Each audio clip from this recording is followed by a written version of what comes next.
Good morning, good afternoon, good evening, and welcome into the Creator Town Hall for yet another week here on Studio Live today. My name's Pete Johnson. Today, we are talking about albums. Do albums still have relevance? Do they have a place in the world of streaming and playlists and singles and, dare I say it, AI created music? Well, that's what we're chatting about. We've got a bunch of stuff to talk about. We're going to be live and interactive because we want your input on this topic as well. And when I say we, I'm saying that because I've got a very, very special guest joining me here today. It is the amazing moderator of this channel, a wonderful creator in his own right. He has completed 19 albums and has his 20th album in the works right now. We are, of course, referring to the one and only Mr. Thomas Christ. How you doing today, Tom? I'm doing fantastic. How are you? Awesome. I'm doing very well. Yeah, it's been a week. Yeah. There's been a lot going on around the community. I don't know about you, but the amount of music and the amount of live shows and the amount Oh, of I things know. being shared at the moment, But it's it's just a, it's a incredible. good problem. It's a great problem. It's a wonderful problem to have, which is too much amazing creation going on in the world. But thank you again for joining me. Now, I hesitate to say that there's anyone in the community that doesn't know who you are, but I know we've had some folks that have joined more recently, or who may not have been around the channels and around the community for very long. So, you know what, you know this part well by now, mate. You've been on this show Yeah. about 7 or 8 times. Elevator pitch. What's the Thomas Christ story? Well, I started off. I learned how to play keyboard at a young age, like around about 5 years old. And then from there, I continued to develop that skill. I took actually organ lessons. I got into the organ for a while, and then got into like keyboards and synthesizers and stuff like that around high school. Went to Radio Shack, bought all the the Radio Shack mixer and all the really fancy stuff that from that time period in the mid late 90s, Yep. and just starting recording my own music, literally like to tape, like Yeah, to yeah. cassette tape, and then eventually mini disc, and then I finally got a CD burner, and started the whole Thomas Christ thing. Been doing that, for I think it's been about 25 years. And now, as of 2020, moved on to YouTube, the Tubes of You, The tubes of and you. started doing Thomas Christ Live. It was originally called, now it's called Hour of Rock. And then it started up the You Rock show, where I play music from this amazing community. So it's really cool. So that's kind of been my tale, I guess. You have honed that perfectly, and I love the fact that I've been doing this thing for about 25 years, and I know what's the opposite of burying the lead? I led with the lead, which is Yeah. that you've created, recorded, and released 19, coming up 20 albums. So when I thought about this topic, I thought, who better to talk about creating albums and if albums are still relevant than a man who's clearly very passionate about albums and about creating in Yeah. 2026. Hello to everyone who is here live. Should we do the quick round the grounds, Yeah. and then we'll dive in and we'll ask you the hard questions. But again, we are interactive, so I'll make the joke I always do. You got easy questions, ask me. If you got anything difficult, send it to Thomas's way. Hello to Mark Bro. Hello Ashley HM. Thank you for your donation, by the way, Ashley.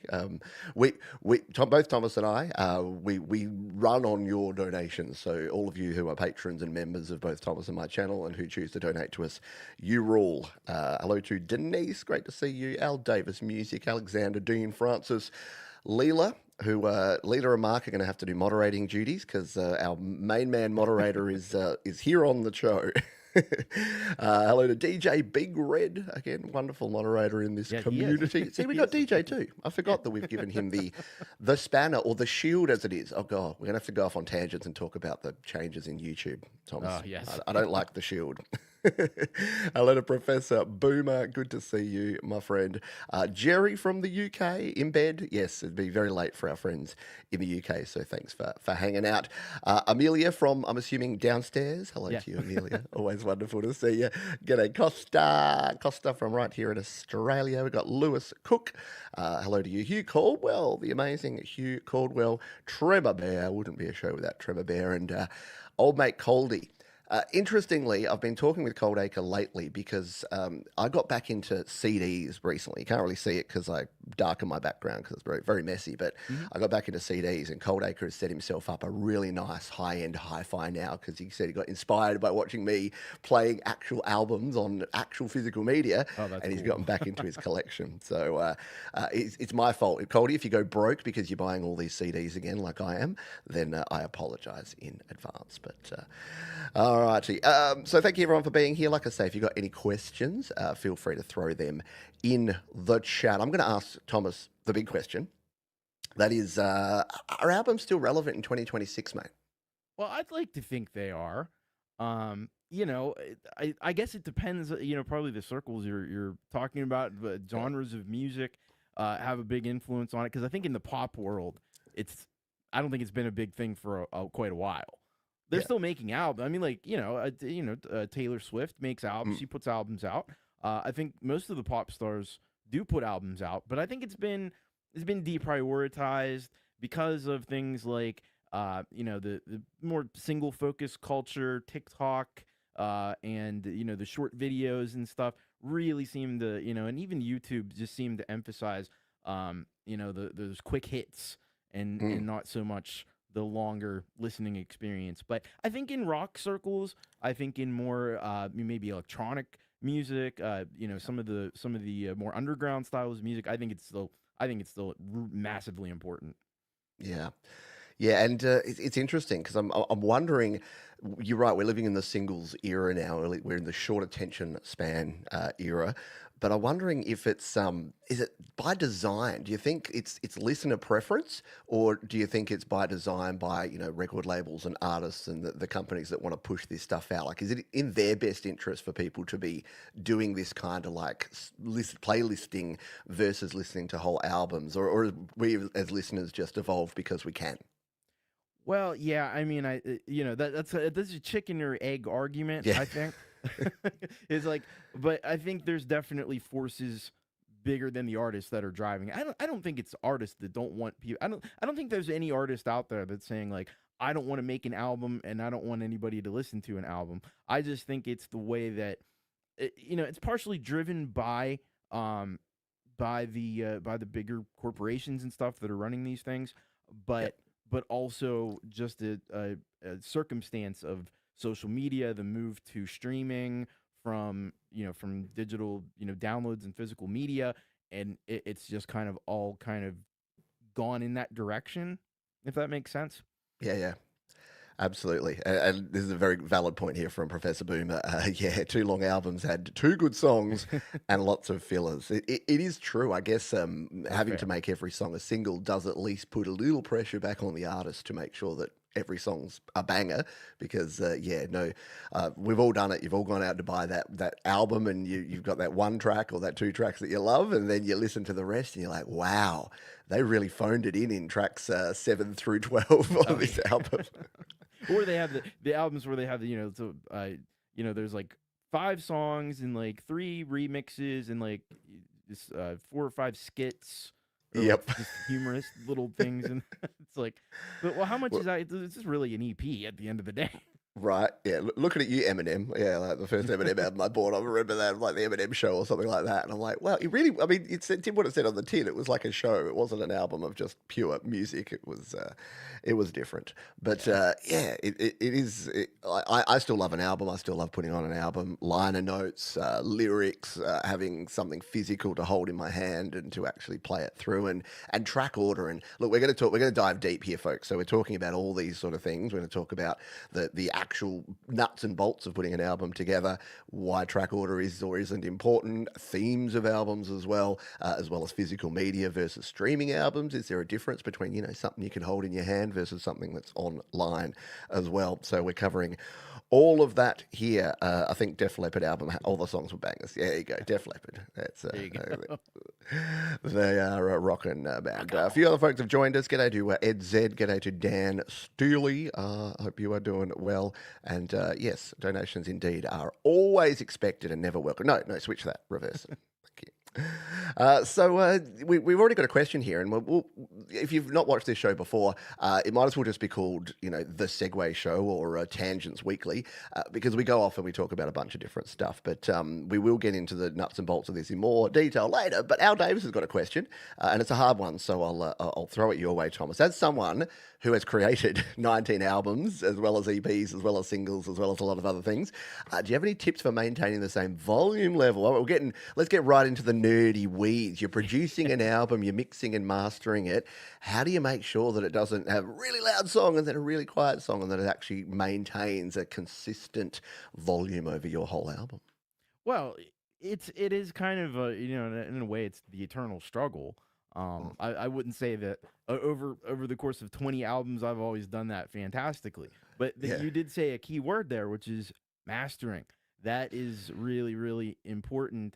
Yep. Not just so that the individual songs will be loud enough to be on whatever streaming services or if you're gonna make a CD, if you're gonna make a vinyl record that requires special type of mastering for that to make sure that the record will play properly and stuff. But it also does mean that across the whole album, when you're mastering an album, you're gonna take all the tracks and you're gonna make sure that they kind of all all kind of sound like they belong together. Yep. Um, and you do that through. I mean, probably the simplest way to do it is just to measure the luffs and make sure that they Yep. all average out to the same average luffs each track. Because you make these decisions along the way. Um, Yep. and based on your various needs, you may have to do it differently if you're going to put it to uh, Bandcamp, or if you, like I said, with the vinyl records, if you're going to have a CD pressed, you Yep. probably with the CD you can go a little bit louder. With Bandcamp, you can go a little bit louder. With the streaming services, you kind of have to take into consideration that they have a limit of how loud things can be, and you want to get right up and maybe a little past that limit, but not too far, because then it's going to get all squashed and it's not going to sound Yeah. right. So Yeah, yeah, like most things in life, it's a balancing act, isn't it? Because you go too far and you lose all the lovely dynamics. So if you've got a song, especially the sort of music you create, you've got tracks that have a quiet bit and then rock into a big chorus. If you have everything set too big, your quiet bits lose their impact because everything's pulled up so high. But vice versa, if you're too low, then it's not going to be cohesive. And yeah, there's sort of two things to consider there, isn't there? There's cohesiveness within the own album, so making sure the mhm. album itself is level, which is again just about listening using your ears but also using meters. And it's probably one of the biggest challenges. I know that a lot of GarageBand creators, because this community was sort of built around a lot of people using GarageBand, doesn't have great metering slash all metering at all. So I must Yeah. admit, in more recent times, taking your tracks out of GarageBand and putting them into something like Grand Finale, which is an app, or using Logic Pro's mastering, or getting Jade Star to master it for you and trying to get Patreon, which is what a lot of us do, just because it's even easier when someone else does it for you. Yeah. But yeah, it is. It's the eternal struggle to balance that. And you're right. Yeah, people say, "Oh, song mastered, done." But there's a very different between a master for a vinyl album that you want to actually physically press versus Yeah. releasing to streaming platforms versus, like you say, places like Bandcamp, or if you're actually, just shipping the files to someone, you can make it a little bit louder because they're not going to turn it down. And a little tip there for folks: if you want, if you don't understand luffs, or you don't want to get into the weeds of mastering, loudnesspenalty.com is a great little website. So you can actually upload your WAV file of your final master, and it will actually tell you how much it's going to turn it down. So it won't tell you because it doesn't really turn things up. But if you are too loud, it'll quickly tell you, actually, that'll be turned down 2 dB on Spotify, 5 dB on Apple Music, and it just gives you a bit of a view of what you need to do. So Yeah, and the turning down thing isn't it it can be bad. Like if it's doing it like a lot, that's bad because it could change like the dynamics of your track. But you really I think you want to like you want it to be turned down a little bit because you don't want to be too low. Because if you're too low, if it's saying it's not turning it up at all, yeah, it's not turning it up at all, and you're going to be mhm. quieter than the other tracks. So Yep, it's more important to kind of overshoot the mark than yeah. undershoot it, but you don't want to overshoot it by too much, I think. Great point. It's sort of the opposite of tuning a guitar. They always say you should pull down and then tune up to the note because otherwise, if you go down, it can easily sort of slip out. It's like the reverse of that. You always want to go for something higher and then pull it back. It's a bit like a plugin. If you start using a plugin or you want to find out what something does, I always say turn it up to 11 so you can really hear what it's doing. Like if you've got a new reverb effect or a delay effect or something, just crank it so you can hear what it does and then pull it back down until it's right in that sweet spot. So it's kind of the same with volume leveling and mastering as well. Exactly. Righty. So we're going to jump around here because I want to be led by the wonderful folks who are here live. So we're gonna answer a few different questions because this is from our wonderful moderator, the Leelaverse. Yeah, this is a great question. Do you write specifically for an album? Tracks that fit a theme, or both. So yeah, do you want to always, so is every song that you create part of an album, or do you do standalone singles? Do you do a bit of a combination of both? What's your approach when it comes to this TC? Well, as far as that goes, I mean, I certainly do. There's one-off tracks that happen, and I kind of want to do more of that kind of thing because there's these big gaps in between albums that it's nice to have a few things just to kind of put out there that aren't tied to anything. Yep. When it comes to like putting the albums like together as far as like thematically and stuff, I have a really tried and true process that I've used for years and years, and I just open up a text editor. Literally just the most basic, not OneNote, not the Apple Notes, just Yeah.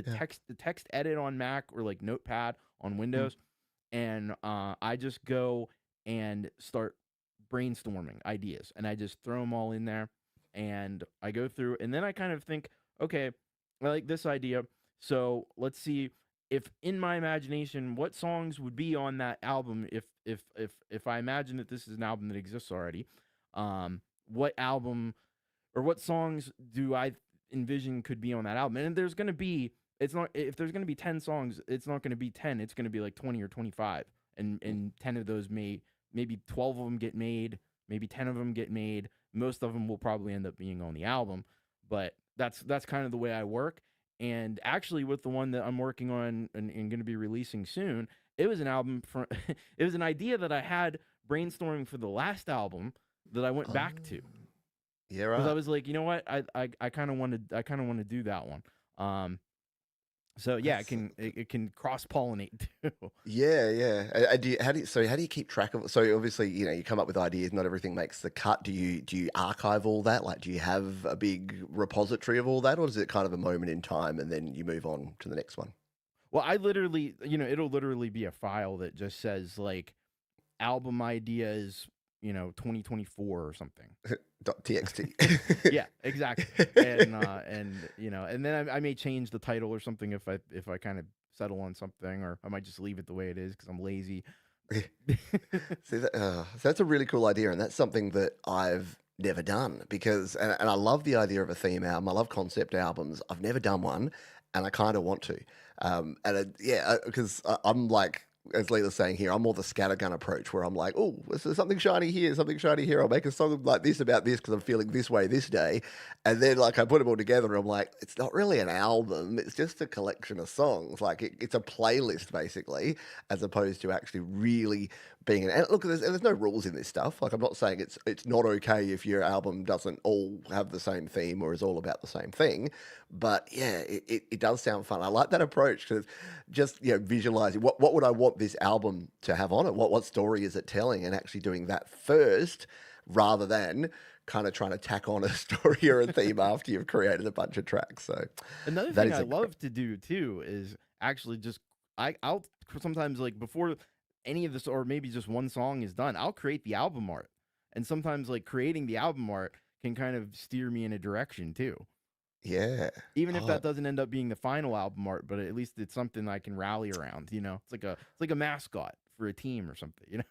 yeah. See that's so cool. Again, this is why we do this show because I always walk away especially when I got someone, that's why I try to have guests on here, even though, as we found at the pre-show, sometimes the technology doesn't play nicely.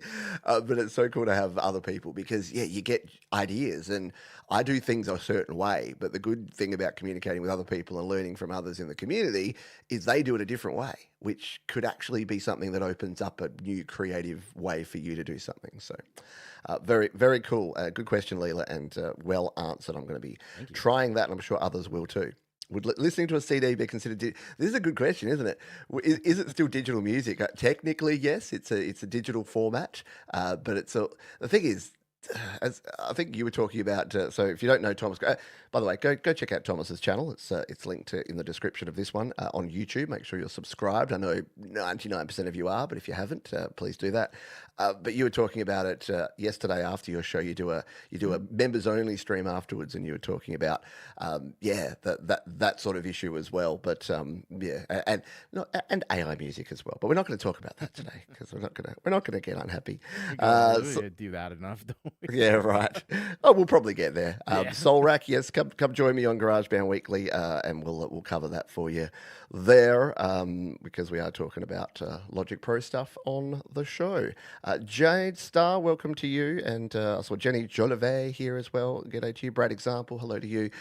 Jade's got a question here, and I probably get someone come and talk to me about this at least every few months to say pretty much exactly this. I watched a video this week stating that mastering today's music is obsolete and a thing meant for vinyl only. Thoughts? What are your thoughts on that, Thomas? Is mastering actually relevant and important in 2026 on digital music? I mean, there's a case to be made. It isn't as important as it used to be. Because with vinyl, like you literally have to do this stuff, Yeah. and it has to be EQ'd a certain way, it has to be mastered a certain way, or the record literally won't play. Yeah. So that's a problem. You don't want to have a record and have it get out there and then it not work for anybody.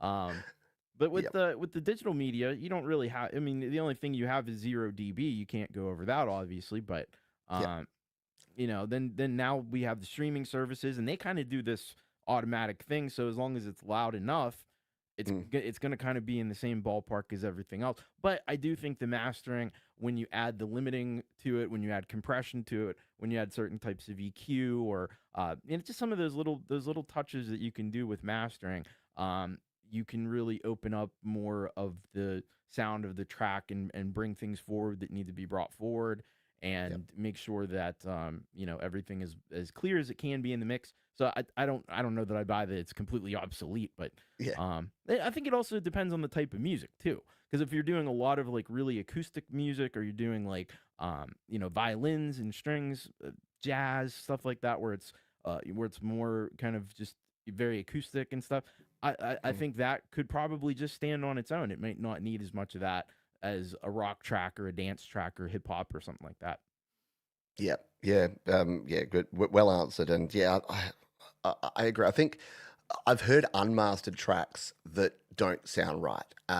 So I'd flip it around and say, if you really know what you're doing and you kind of mix as you go, and you use your master bus in your DAW and keep an eye on levels and maybe add a limiter or throw the automated mastering on that a lot of DAWs have these days that just kind of auto limits it for you, or you're using GarageBand, which auto normalizes anyway, which is its own set of problems, then I think it is less important now. Whereas if you were recording to tape and then you were like, you needed to go into the mastering studio and you needed to make sure that, like you say, the EQ levels are set, because I think it was Mike Haggarth who I had on the show a couple of years ago, and he put his album out as a vinyl album, and the first time he did it, he just mastered it like you'd master for a streaming platform, and he got the record, and the needle was just like jumping around, and because it was too loud, like the groove, it's literally physical grooves that it creates based on your music. So it's why records have that particular sound, and why they can't be like Death Magnetic and be super highly processed and limited within each of their lives,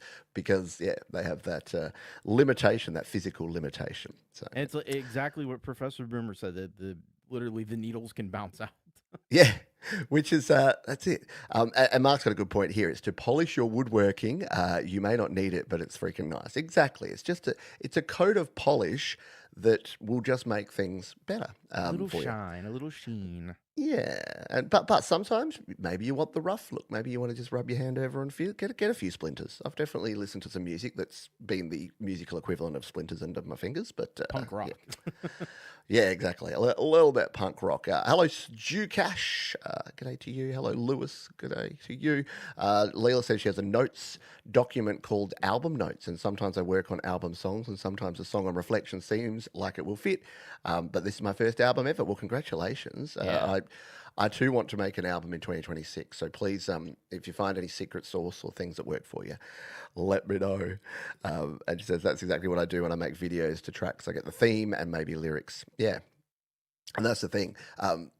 When it comes to creating anything, like whether it's a song or whether it's an album or whatever, yeah, don't like just note everything, take everything down. And if you're not a typing or writing kind of person, use audio. Like my voice memos is my best friend, and it's not very organized. It's not very well constructed, but I'm never short of an idea, and you'll know that if you've done Songtember with me, and I know you have, Thomas, like 5 times or 6 times. Yeah. But yeah, every time we do Songtember, it's yeah, like my first thing is, oh, here's some ideas, but most of them are from the last month or two voice recordings that I've just captured because you're like, oh, I've got an idea, just sing it down or just speak it or play it or whatever. But yeah, if you're always recording, you kind of build up a repository of ideas and things that you can use. And like voice memos, it kind of is like the modern version of like a little you used to have a tape recorder, Yeah, you know. those little And micro cassette. that's where songs like the Bossa Nova button came from. That was just Yeah. me messing around, making stuff up, recording it on a tape, literally on a cassette tape. Yeah, yeah. And no, you know what? That was actually digital, but I think in the past I had done that on cassette tape. Oh, But yeah. it's a very similar process to what you can do with voice memos now. Absolutely. Yeah, but just be capturing. And there's no such thing as a bad idea because that's the thing. People are like, "Oh no, I won't write that down because it's not going to work." Nah, just write it down anyway. Just capture it because you never know Yeah, what could actually work. Like you might think it's ridiculous, and then you write a song called "ET Phone Home" and it's rad. So it all comes exactly. together. All righty. Again, thank you for being here, everybody. If you haven't already hit the thumbs up button, please do so. Down in the description, you'll find links to Thomas's stuff, including this, which is Thomas Christ's Bandcamp, which just has a veritable plethora of songs and albums going all the way back to the start. Look at that. Look at him. Look at that. Blasphemous 2005. We're talking 21 years ago. And Thomas is still producing albums consistently in 2026. How do you build that long term catalog, that consistency over time? How do you want to come back again? Because I did an album in 2018 and it drained me. And at the time, I was like, oh, I need to take a year off. I'll come back in 2020 and make an album. And then a bunch of stuff happened in 2020, and I haven't made an album since. So, what is it? Do you got any tips for folks about that? How do you keep that consistency and keep that drive? Well, I think, first of all, it's a psychosis. Uh, you got to have something a little, probably just a tiny bit that Just where you're 10 just percent compelled offset. to make these albums. Because I was making albums that I knew nobody was going to listen to. Yeah. I knew 100%. Like when I hit the first note, I knew there's very little chance. I mean, fortunately now we have this great like community. But I'll try to turn my mic up. I see Cold Acres. There we go. A little bit louder there. But yeah, yeah. It's just something that I have to do because I just you just feel this need to create something and you just kind of have to do it. Yeah. So I think you have to have that drive, whatever that is, to do that. And beyond that, I think it's just kind of developing um, habits that you get in the habit of doing that. So I've kind of got fallen into producing an album once a year kind of thing over the last few years. Mm. So that seems to work for me. I get it'll be a little different for each person, but Yeah. that's Yeah. that's how I do Yeah. it. Yeah, and again, it is that habit forming thing, and realize I think a lot of us get overwhelmed with the whole idea of having to do a whole album as opposed to just a song. And some people get overwhelmed by just a song. That's why we started Song Temper, because a lot of folks were starting songs but not finishing songs and not sharing songs, and there's no problem with that except that you don't get the feedback, you don't get the learning, and in some cases you don't get the fulfillment of actually doing it. And one of the best feelings that I had was when I actually finished an album. And yeah, the idea that you get that feeling every year when you put out a new album is cool. And it's such a cool thing to look back and like from, because yeah, the first album of yours that I listened to sort of as it was released was Virus Infect. And then listening to your albums and your progress since then, they've very much reflected on the times, Yeah. and they've all been relevant to each year as we've gone through. And for you, it must be super cool to look back on that. And I'm sure Yeah. there's things you hear and that you see and that you're like, oh, yeah, I should have done that differently, or I don't love that song anymore, or whatever. But yeah, just to have that time capsule, and whether it's songs or EPs or albums, if you release it, if you let it go, if you get it out there, you can go back and you can see how you've progressed over time. Not only skills, but as a songwriter and as a creator. So Yeah, I kudos. think maybe like another part of it too that I didn't mention was I do these things for me. Yeah, Like ultimately, I you know I love when people say they enjoy what I do or they appreciate what I do, but I do it because like these are albums that I want to exist yep. and they don't. So I'm like, well, I can complain about it or I could just do it. Yeah, it's a bit like when people say to me, "Oh, yeah, no, I can't. I don't listen to my own music. That would be like too big headed of me." And I'm like, "Dude, if you make music, you should be making this exact music that you want to hear." It's like what you said about sketching out your album idea. It's like, yeah, this is exactly how I want this album to be, and I want it to have this theme, and like here's some cool track names.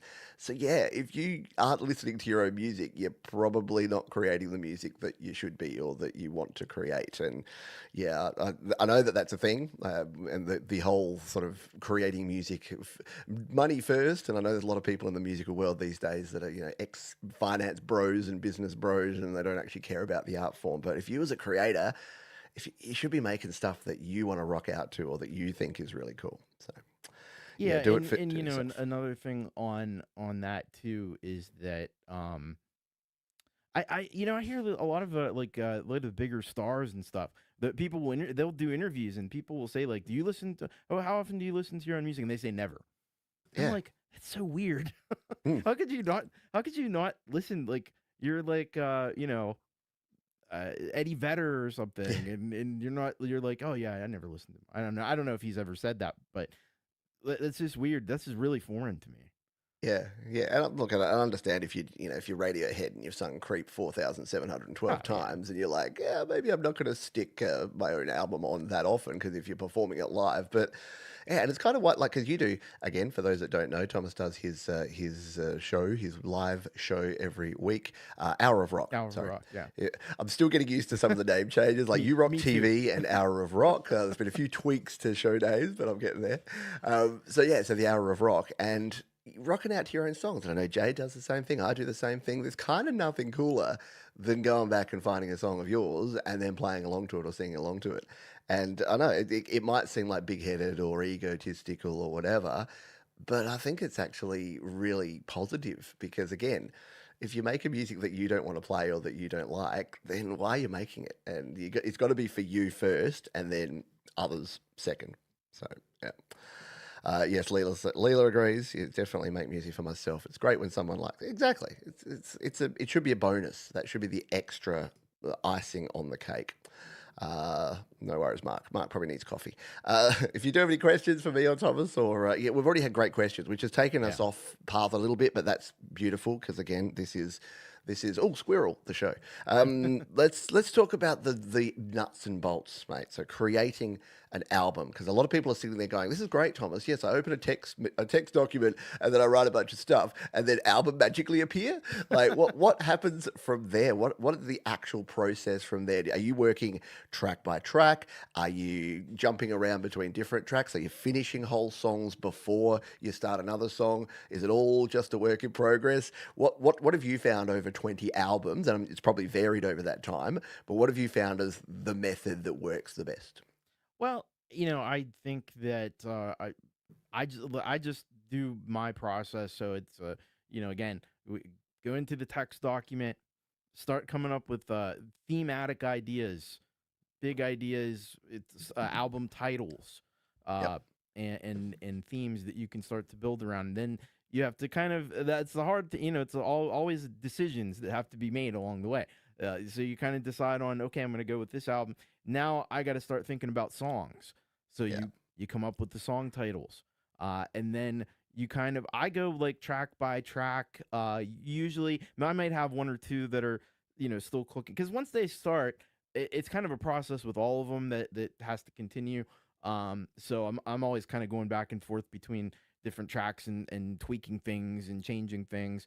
But it always starts for me. It usually starts with lyrics. So I'm writing lyrics first, and then I let the lyrics be the template for each song. So Yeah. kind of like once I know I've got a verse, okay, we got a chorus, we got another verse. We're gonna go into a bridge, and then there's gonna be a final chorus that'll be once or twice maybe, and then there'll be maybe this outro or something. All that's gonna be there in the lyrics.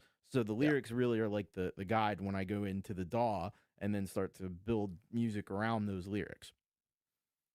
But I've Cool. already have some idea in my head like what these things are gonna sound like. Yeah, right. That's interesting because yeah, and again, it's great to hear different people's processes because mine is completely different. Like lyrics come way down the track, as you probably know Yeah. from watching me do stuff. Like I'm do do do's and da da da's for the vast majority, and then the lyrics get plugged in last minute, which I guess is just a different way of writing in terms of I'm not right. I'm making the music and then I'm working out what song the song is later, as opposed to making the theme. So it's something that I think I want to do to even just to test it, even just to try it, because clearly I'm not able to get a whole album together the way I do things at the moment. So flipping it around and coming in with a fully written and so have you written poetry? Like have you always been into writing prose and writing outside of music? Do you think that's why you're lyric driven? Yeah, I think to some degree, and it's also just me as a as music appreciator. You might look at the things that I listen to and say, "Wow, that's those are wildly different things that Mm, don't seem to go together." But what I end up focusing on, like me, like I have to connect with lyrics first. So there has to be something that catches me with the lyrics. yeah, right. And I think that's what kind of ties together all the things that I enjoy is that I enjoy like the turns of phrase and wordplay and stuff like that. And all the things that I listen to, or probably a lot of the things I listen to, has that. Yeah. Yeah, and whereas I'm notoriously terrible at lyrics, as my wife Georgie will tell you, because I forget the lyrics to songs, including my own sons. So I'm No, but reliant on a I'm the lyric sheet. same way. I'm the same way because when you got 300 some songs, there ain't no way. Yeah, you're not remembering every lyric to every song from every album going back to the early 2000s. Yeah, I can appreciate I that keep for thinking if sure. I go out and play live, I'm just gonna have to bring like a big, huge binder on like a music stand with all the words for every song in it. Yeah, 100%. Yeah, Gary's the same. So a lot of folks are saying that they do things flip way. Well, it's an interesting thing, and maybe it's an idea for a video. Maybe I'll do a video of like a backwards process song creation. Well, backwards for me. I'm not saying you're backwards, mate, but backwards for what most people do. Because yeah, Gary's right. I'm the same. I got to have the syllables, so I don't know the words until I'm like da da da da da da da da da da da, and then I'm like, okay, I need a one, a two syllable, another one, another two, which probably means that my music's and it's not it's not as meaningful. And there's very few times where occasionally I'll write out a whole verse or a chorus and then put it to music. But yeah, and look, it doesn't actually matter. That's the thing. And there It's have the been end result. occasions where I've done the opposite, and I've started off with like, oh, this is a cool drum beat, and Yeah, gone that route and built the music first, and then just threw lyrics on top of it. But I think when I've done that, it's always felt like because again, I the lyrics are the most important thing to me, and then yeah, it always feels like, oh, these lyrics are not the best yeah. because they were just made to fit this music, and maybe not really part of a bigger concept or something. So I I don't know. like it. Yeah, yeah, and it's look, there's again, for people that are saying, "Oh no, my music doesn't always have to have meaning. It has to do something. It has to," and I think that it has to connect with humans. So whether that connection is to make them think, make them happy, make them angry, make them dance, whatever, it's got to do something. So, and look, there's nothing wrong with pure bubblegum pop or something that's completely outrageously unintelligible because yeah, unless of course it's bar to bar to bang to bang bitty bitty bitty because that's as we know is rubbish. Um, sorry. So track order. How important is you sort of talked about wanting to tell a story. Are you working on like an emotional arc? Is your album taking someone on a journey through end to end? And do you actually think and spend a lot of time working out where does each song go in the overall order? Yeah, because I don't think I've ever gone like probably the closest I've ever come to like a where it's almost like a musical or a rock opera or something where there's like a real kind of storyline.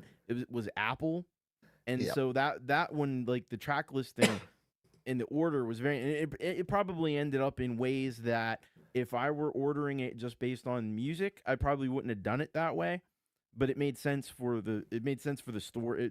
You had to do it that way for the story. The other most of the time when I do these albums, they all kind of revolve around a central theme or central topic, but the order is more dictated by the way that I feel like musically they make the most sense on the album. Yeah. So yeah, so again, I guess it depends whether you're telling a story. And Apple, I know I've listened to all the tracks now because I happen to own the entire Thomas Christ collection. Actually, I don't know that I bought album 19 because I think I bought the collection when you had 18. So I need Okay. to go back to And I don't know Bandcamp how and that top up. works. I don't know if like you. I've I'm not heard that sure you either. can get the future ones. Or maybe I can. You see, I don't know because But I like don't know, or maybe you have to buy those separately. I'm not sure how that yeah, works. I'll have to check on that because I buy. I'll be honest. I buy, and we'll talk Bandcamp and physical media and other things later. I'll be very, very honest. I buy stuff on Bandcamp and virtually never listen to it on Bandcamp Yeah, because I find it fairly clunky. I don't love the mobile app. I don't love like the format here. It's great if you just want to go in and sample stuff, like because it's just right there and you can play it and then you can buy it. So I do love that side of it. But I usually just have you in my playlists on YouTube Music when I want to actually go and listen to a Thomas Christ album. I'll just go and listen to it streaming, which, hey, it's probably not as good quality. I probably should use Bandcamp more, but for me, it's more about the support of the artist. That's my entire Bandcamp catalog is just people that I think are rad that I want to make sure get a little coin for the hard work that they've put in. I mean, I There you mostly go. listen to stuff on YouTube Music these days Yeah, because yeah, absolutely. I'm already on YouTube, so it just makes sense to do that. Yeah, I know. And look, if you're an Apple Music user or a Spotify user, if you've made that decision. But don't forget that if you're a YouTube Premium member, you get YouTube Music for free anyway. A lot of people don't even realize that. I've told people that, and they're like, What do you mean? What's YouTube Music? You mean like listening to music on YouTube?" I'm like, "No, the completely separate YouTube Music that has entire albums and the entire catalog of pretty much every artist ever." And yeah, you get that all for free. And the cool thing about it is when you look for something, if that song doesn't exist or has been pulled down, there's probably someone who's uploaded it onto their own slightly semi-copyrighty, infringy channel, and you can find it there on YouTube until it gets taken down. But it's like whack-a-mole. There's, I remember when Tool didn't have any of their stuff streaming for the longest time, and there were a few special YouTube Tool channels that just named things a little bit differently. And if you knew, you knew, you could actually go in there and find it. It's a bit like don't tell anyone, but if you ever want to find full musicals, you search slime tutorial. So if you want to like watch the Hamilton musical, you go slime tutorial about US history, and it finds that. So all these people that wanted to share, again, slightly bootlegged videos and copies of musicals found a way around. The internet will always find a way to play. Yeah, So it's uh, like life in Jurassic Park. It finds a way. yeah. It really, really does. But let us know, folks, if you are making albums, like how important is track order, and do you really think about that? For me, it's more about vibe. So it's less about like it needs to tell a story, unless it is a full concept. Unless you're Rush and you're doing 20 whatever year that was they did, and it has to be a full concept album, or like you write a great album about an actual character. And I love that the first track on that album is called Falls to Earth, and then the last one is Escape to Withering. So it's definitely taken you on a journey there. See, I thought the whole thing through. Yep, love it. There you go. Bandcamp app on Apple's CarPlay is actually really cool. I've never tried it on CarPlay. I'll have to give that a go. Um, I don't yeah. have CarPlay in my car, but I had a rental because I hit a deer back in Oh, December, and I had this rental car for like almost a month, and it did have AirPlay, but I didn't get to play around with it too much. So, uh, hopefully the next one I get will have it. it's a no. It's a like I didn't until I had this current car that we bought in 2020, and Mhm. I can't go back now. So it is so handy. Like at first I was like, oh, you mean I got to plug my phone in to use maps? It doesn't have its own GPS, blah blah blah. But just having everything on there, like the fact that again, this is tangents again, but the fact that I'm going somewhere and I go and plug my phone in, and because my calendar has where I'm going, it automatically brings up maps and finds the place I'm going. And then I just drive there, and I'm like, this is the future. And some people will be like, oh, I don't want it to have my private information. And I'm like, yeah, you know what? My information's out there so much anyway. My car knowing where I'm going is the least of my problems. So I kind of love it. Oh, I know. Let's, I love that. It's fun to kind of go back and see where you've been, and oh yeah, I yeah. forgot that little trip we took. Exactly. I turned all that on. Like I go back to I was in the US in 2022, and like my little Google map has all this stuff in Australia, and then I've just got doo around California and around Las Vegas, and I'm like, yeah, it's cool. 'Cause you go, oh, that's right, we went there on that day. Oh, very cool. Let us talk about releasing. So you've done the hard work. You've got the album. You've got your text file done. You've got your album artwork. You've recorded. You've mixed. You've mastered. And we will circle back to a little more of the technical side of mixing and mastering if folks want to, or if there's questions about that. But once you got it done, you got this product. You got your album artwork and all your tracks. What next? What's your approach to that? What have you found works? Do you do one big release where it goes out everywhere at the same time? Do you drop singles leading up to it? I kind of know the answer to this a bit, but what have you found works best when you're looking to release an album? I mean, I tend to be stuck in the way of the traditional way of releasing an album. Of just kind of you have a couple singles to get people excited, and then you drop the whole thing, and it hits everywhere on the same day, Yep. preferably. Sometimes you get with the streaming services, it's a little delayed because the way they deliver and process things isn't always super consistent. But um, and then you maybe have another video that comes out after the album's already dropped. Um, Now there's different strategies people do now where they put little clips of tracks and short videos and Yep. release different versions of the video for the same song, and there's all kinds of approaches to it. Which one is the best? It probably depends on the person doing the releasing, Yep. but there's a lot of options out there. Yeah, yeah, and again, there's no one way to do this. There's no right or wrong answer when it comes to how to do it because it can be successful in different ways. But yeah, I think just building up that anticipation is always good because I know that right now many of us know that this 20th album is coming. We've heard the single that you dropped a week ago, which is rad, and yeah, it will be cool to just sort of have it available everywhere and to have the big launch. And I don't know if you're going to do like a launch. Have you done like launch parties and things for albums in the past, or do you just sort of let them go out to the world and people discover them? I think it was the creator actually did like a launch party. It was a live stream, and I had a little like preamble, play the album, and Yep. then a little like Q&A kind of afterwards. I think with the last couple, I just did like a premiere of the whole album. Yep. Yeah. So you know, That's cool. what Yeah. I'm still kind of working out what I'm gonna do with this one. Um, so all I can say is stay tuned on that Ooh, mysterious. I like it. cliffhanger. Boomer says first five should be strong. Many stream platforms offer them up for. Yeah, that's a good point. The first five tracks on the album, a lot of times it's truncated. It's a bit like your YouTube description. Always put the important stuff in the first two lines because everything else is what they call below the fold. So yeah, you do want that. Stu says, for me, track one sets the scene for the album. Track three is our favourite track, and the last track is second best and the most anthemic track. The rest are fillers.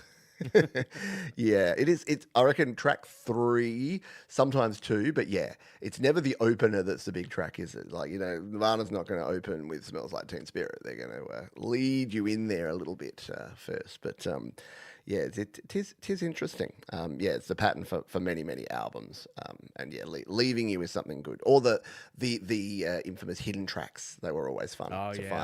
find at the end of Well, a CD. what's awesome, that's what I love about Bandcamp is Mm. you can still do that Oh, because they really? have a thing called bonus track. Oh, And you can wow. have as many bonus tracks on an album as you want. You won't see them on the main page, but anybody that downloads them gets the bonus tracks. So it's Oh. kind of like the hidden track. It's not the same as having it on track 99 or whatever, but it's That was yeah. That was always a problem when yeah it was a bunch of 2 second bits, so it was like on track 99, and there was one that I couldn't play because my particular CD player like maxed out at 50 tracks or something per CD, and it just would never be able to play. I think it was Green Day that had that cool track on Dookie that was all by myself. All by myself at the end, and I could never get to it on my CD player. So, but then I started ripping CDs, and the rest is history. This is an interesting one, sort of going off on tangents, but that's okay. Again, this is tangents to the show. How do you find and build your audience? Whew, that is a massive question, Thomas. As someone who's been performing, I've seen your early days, your early live shows, to your early albums, Mhm. to distributing cassette tapes and getting in trouble at school, if I recall from a previous show that we did together. Banned. Uh, yeah, you see, this is how cool Thomas Christ is. He's already had a record band. My first album was banned in high school. See, just leave off the high school bit. Just say band, and then you sound even Yeah. more badass. Or maybe not. But yeah. So, how over the years have you found and built the thousands of folks who now enjoy and listen to Thomas Christ music? Well, the big one is right next to me. Send it into Your Music Live, and also send it into You Rock TV, and 100%. get your music played to a great group of not thousands of people, but tens and twenties of people that will be very excited to listen to your stuff. So I think right now, find every opportunity you can to get your music played. I think Yep. I think that's the big thing, and then go on, maybe do some live streams on YouTube, or maybe do a live performance and then post that up later.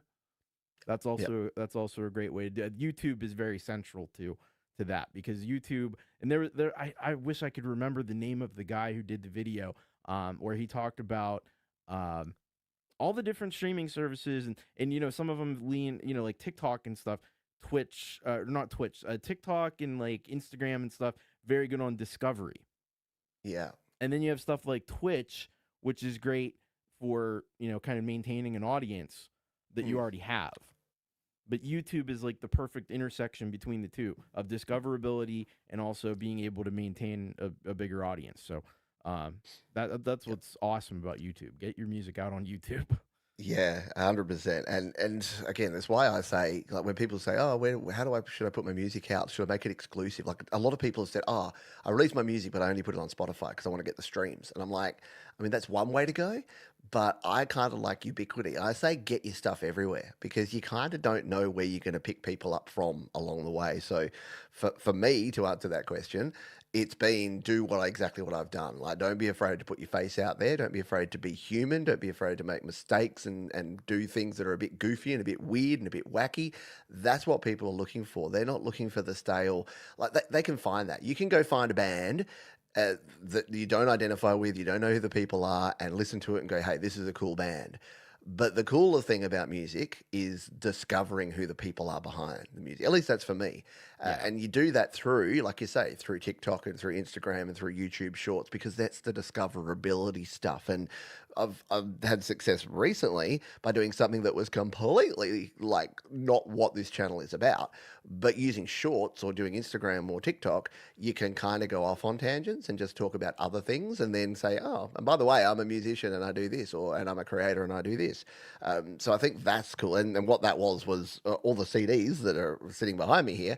I just grab one, and every few days I'm doing a short video about it where I just put it on, and I'm just like, how cool is this? Look at the album artwork. How retro is this? And you got to do a little bit of the putting, like, I'm like, why this album? Why One Hot Minute is the best Red Hot Chili Peppers album ever? And then you get everyone in the comments going, no, it's not. It's this. It's that. It's that. But again, that's someone that can discover that you exist.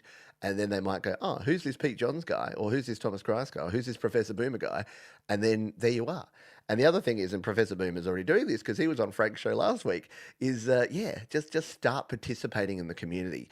You've seen it and I've seen it, and it's why I used to call my segment on Your Music Live "Play My Fire Beat," because Thomas is basically the "Play My Fire Beat" police when it comes to the YML show, because so many people think that the way to promote yourself, right, is that you just go in and you spam about you. But people are not going to be interested in that. People have a very big bullshit, very highly tuned bullshit detectors these days, and they will hear that. As if you come into a community and you just go me, me, me, me, me, you're going to build a reputation as someone that only cares about yourself, and that may be the truth. But it needs to be a two-way street. You need to be communicating with a community and make people intrigued about you, and then they'll go listen to your music. If you just throw it in people's face and you come in and you annoy a community, it's not going to be successful. It's going to be very short term. They're going to, the people like Leela are going to send you on your way. And Yep. thankfully, we've had people that have come into the community that have only been here for a short period of time because they get frustrated, because it's about longevity too. And it's about consistency. It's about having having a consistent message, consistent brand, being on brand with yourself, and I think showing some humanity, because that's the artist that I want to engage with. I actually don't care about artists if they want to be all secretive and hidden and mysterious and stuff, because they're probably AI. So I Yeah, want to see you. there's like certain strains of I unfortunately I think it is associated more with certain genres of music than others, where it's just like, come into a stream and just type your name a bunch of times, and I'm Yeah. like, what uh, how did you expect this to work? Like, I'm just gonna go into like random stream I've never been into before, and I'm gonna Mm. type listen to Thomas Christ a bunch of times, Yep. and somehow I'm gonna be really, popular or something. I don't get that. I don't Yep. understand how that's supposed to work. It baffles me. I don't know. Maybe it does work. There are community, and there's a lot of people that do similar stuff to what we do. And basically, I created Your Music Live to be the anti pay to play music show, because there's a lot of shows where it's like, yo, yeah, pay $10 and you'll get on the playlist. Pay $20 for an instant play, and I'll react to your stuff and I'll tell you if it's fire or nah. And I'm like, that's just not cool. Like, I get it. Yeah. That's a niche and that's something, but to me, that's the exact opposite of what we want to do, which is celebrate cool people creating cool music, as opposed to actually just acknowledging people that want to pay. And we're not saying you shouldn't be able to donate to us. Me and Thomas will definitely play your music if you give us a donation, but we'll also play it if you don't. So, Well, uh, I think sometimes with that, I'll there are people who do that in good faith. I don't want to like, bash anybody who does everybody who does that, because you have somebody like Glenn Fricker, who, and he's notorious. yeah, He's not going to sugarcoat things. uh, Okay, he's going to tell you, but it's going to be constructive. yeah, And he has to do the pay thing. I think it's more. I don't even think it's like it's not really like a grifting thing. It's more just like a you know just kind of manage, because he's got a huge audience. So yeah, yeah, obviously, you got to find some way to prioritize things. Um, yeah. but yeah, Oh no, there are ones where it's just like some kind of frivolous thing that's not based on any real criteria or yeah. constructive criticism. It's just Yeah. Oh, you know yeah. At that point, win. he's basically being a producer. He's giving Yeah. production advice, and you're paying for the privilege of getting production advice from someone who knows their shit. So that's different from someone just listening and subjectively telling you whether they personally like your music or not. Like, to me, that doesn't make a whole lot of sense. Is interesting on track arrangement. Oh yeah, okay. Let's we'll tag that one. We'll come back and talk about that in just a moment. About individual songs and how we arrange them. I heard I need to create an Instagram to prove that I'm not AI.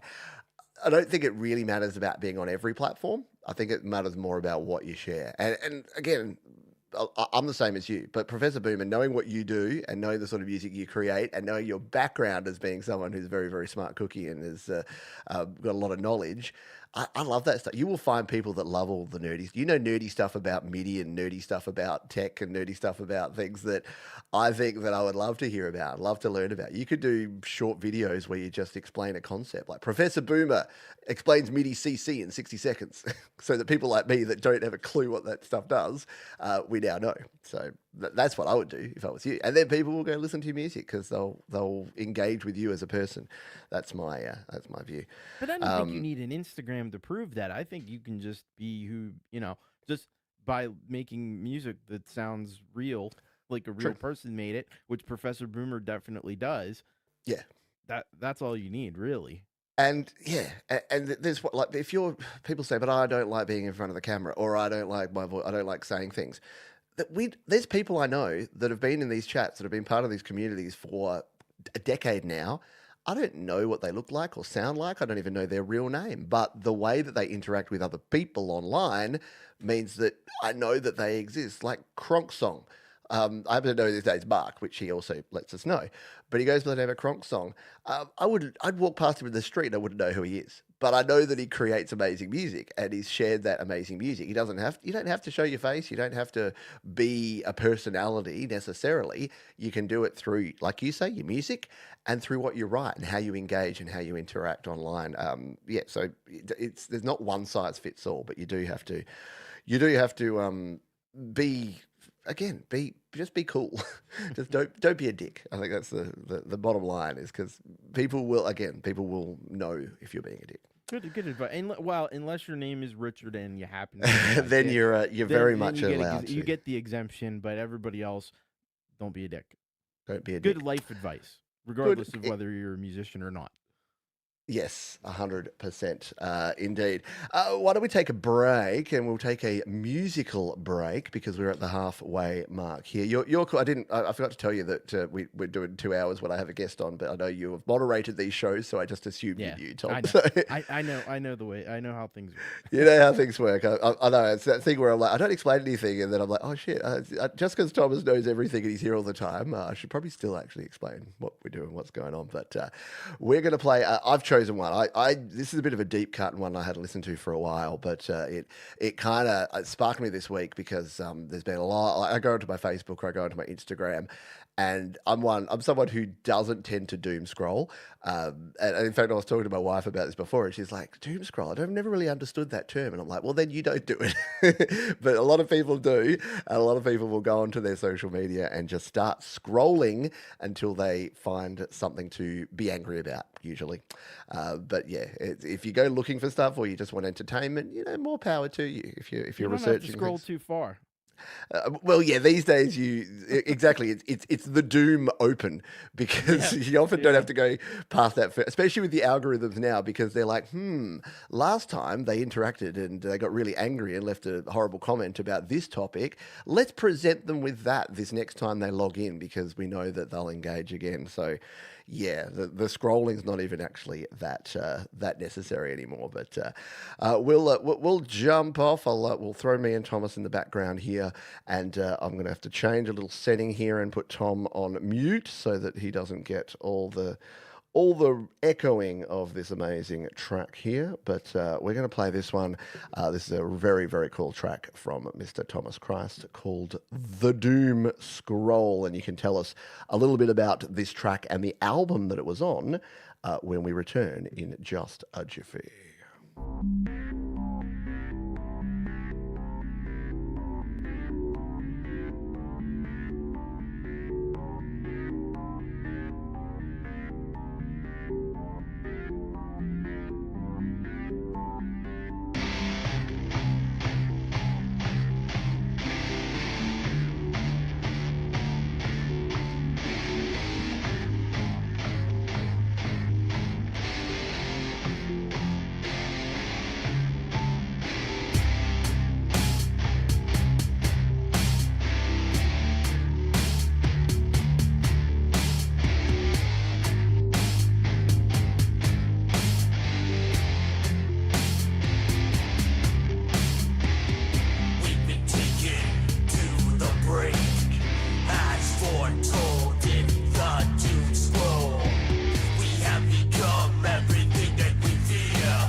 the brink, as foretold in the doom scroll. We have become everything that we fear. No lessons learned, we're ready to burn. The time to turn back has passed. The scroll has been unsealed and unraveled. Suffering is our only future, paving our way with tears. The time to turn back has passed. The scroll has been unsealed and unraveled. Suffering is our only future, paving our way with tears. In the doom scroll. In the doom scroll. In the doom scroll. In the doom scroll. In the doom scroll. In the doom scroll. In the doom scroll. In the doom scroll.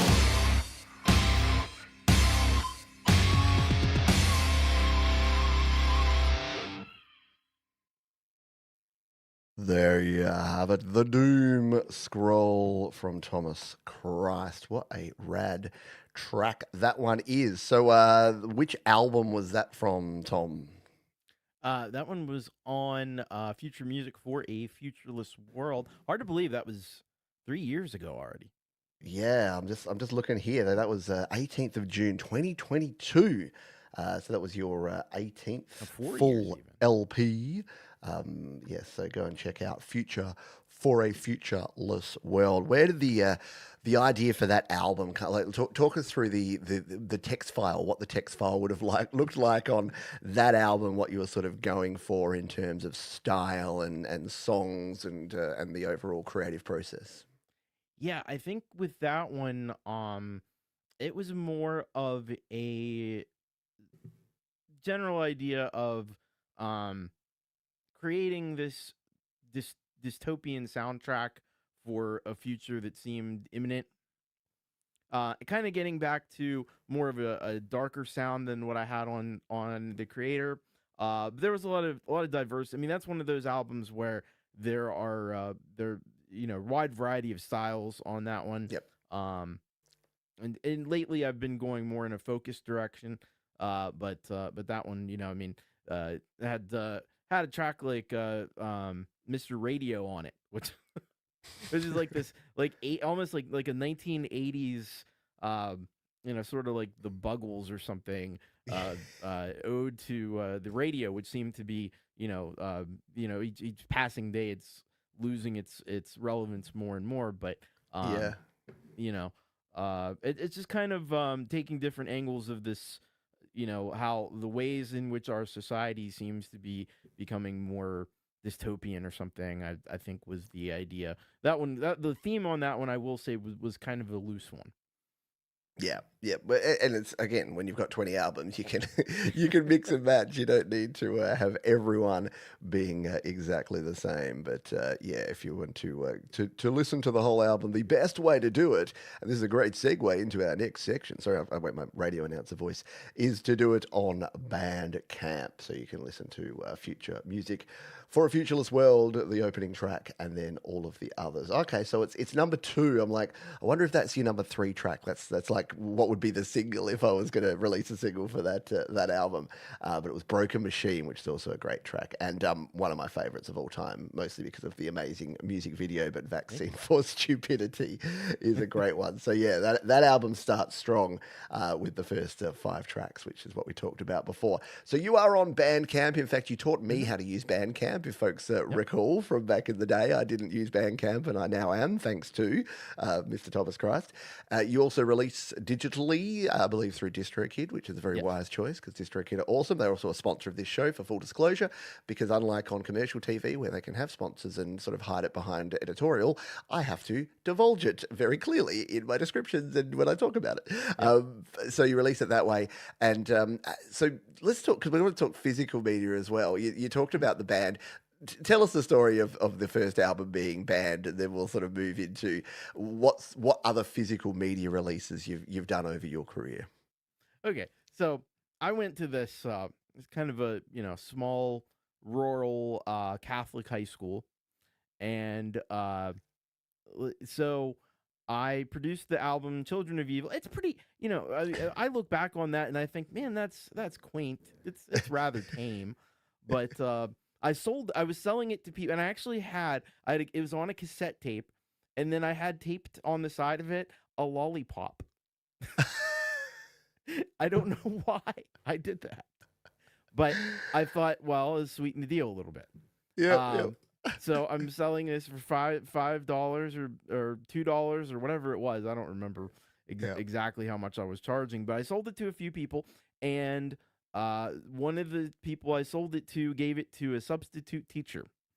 I'm not Right. really sure why they did that, but the substitute teacher gave it to the vice principal, and Ooh. then the principal and vice principal they called me into. I had to meet with both of them, and they apparently listened to it, which is very, very hilarious to think of these two very grown individuals Very listening grown to it. and And no they doubt very actually said, Catholic. "Oh wow, this was produced really well." We just don't like some of the language, and it also happened to be right after Columbine, so April Yeah, 1999. right. Okay. And there was, everybody was kind of on high alert because of that, and I was able to talk my way out, like, because I think it was maybe trending more towards I was going to get kicked out of school for this, Yeah, right. and I think I managed to talk him out of it, and it basically just kind of came down to, well, you're not allowed to sell that here, and you need to take back all the copy, which I didn't do. Take back all the Everybody that copies. had a copy that wanted it, they still have it. They still have it. There's no way to know. That is We won't classic. tell them. It's yeah, I think quaint is the right word for it. Like you think of the things going on in high schools and in society in general today, and Yeah. like a kid selling a $5 album with like maybe some themes that are a little risque versus what probably goes on online on a daily basis in schools now. Yeah, And well, I think the other thing is I made the mistake of printing a lyric sheet with this. And oh, so yeah. they're in there and they have the lyric sheet open and they're reading to me these lyrics. I I, wish we had like phones back then, right. because I would have recorded that whole interaction. It would have been amazing. It could have I been think you the start of a music video or something. I think you need to remember what you can and like write a script and then like perform it.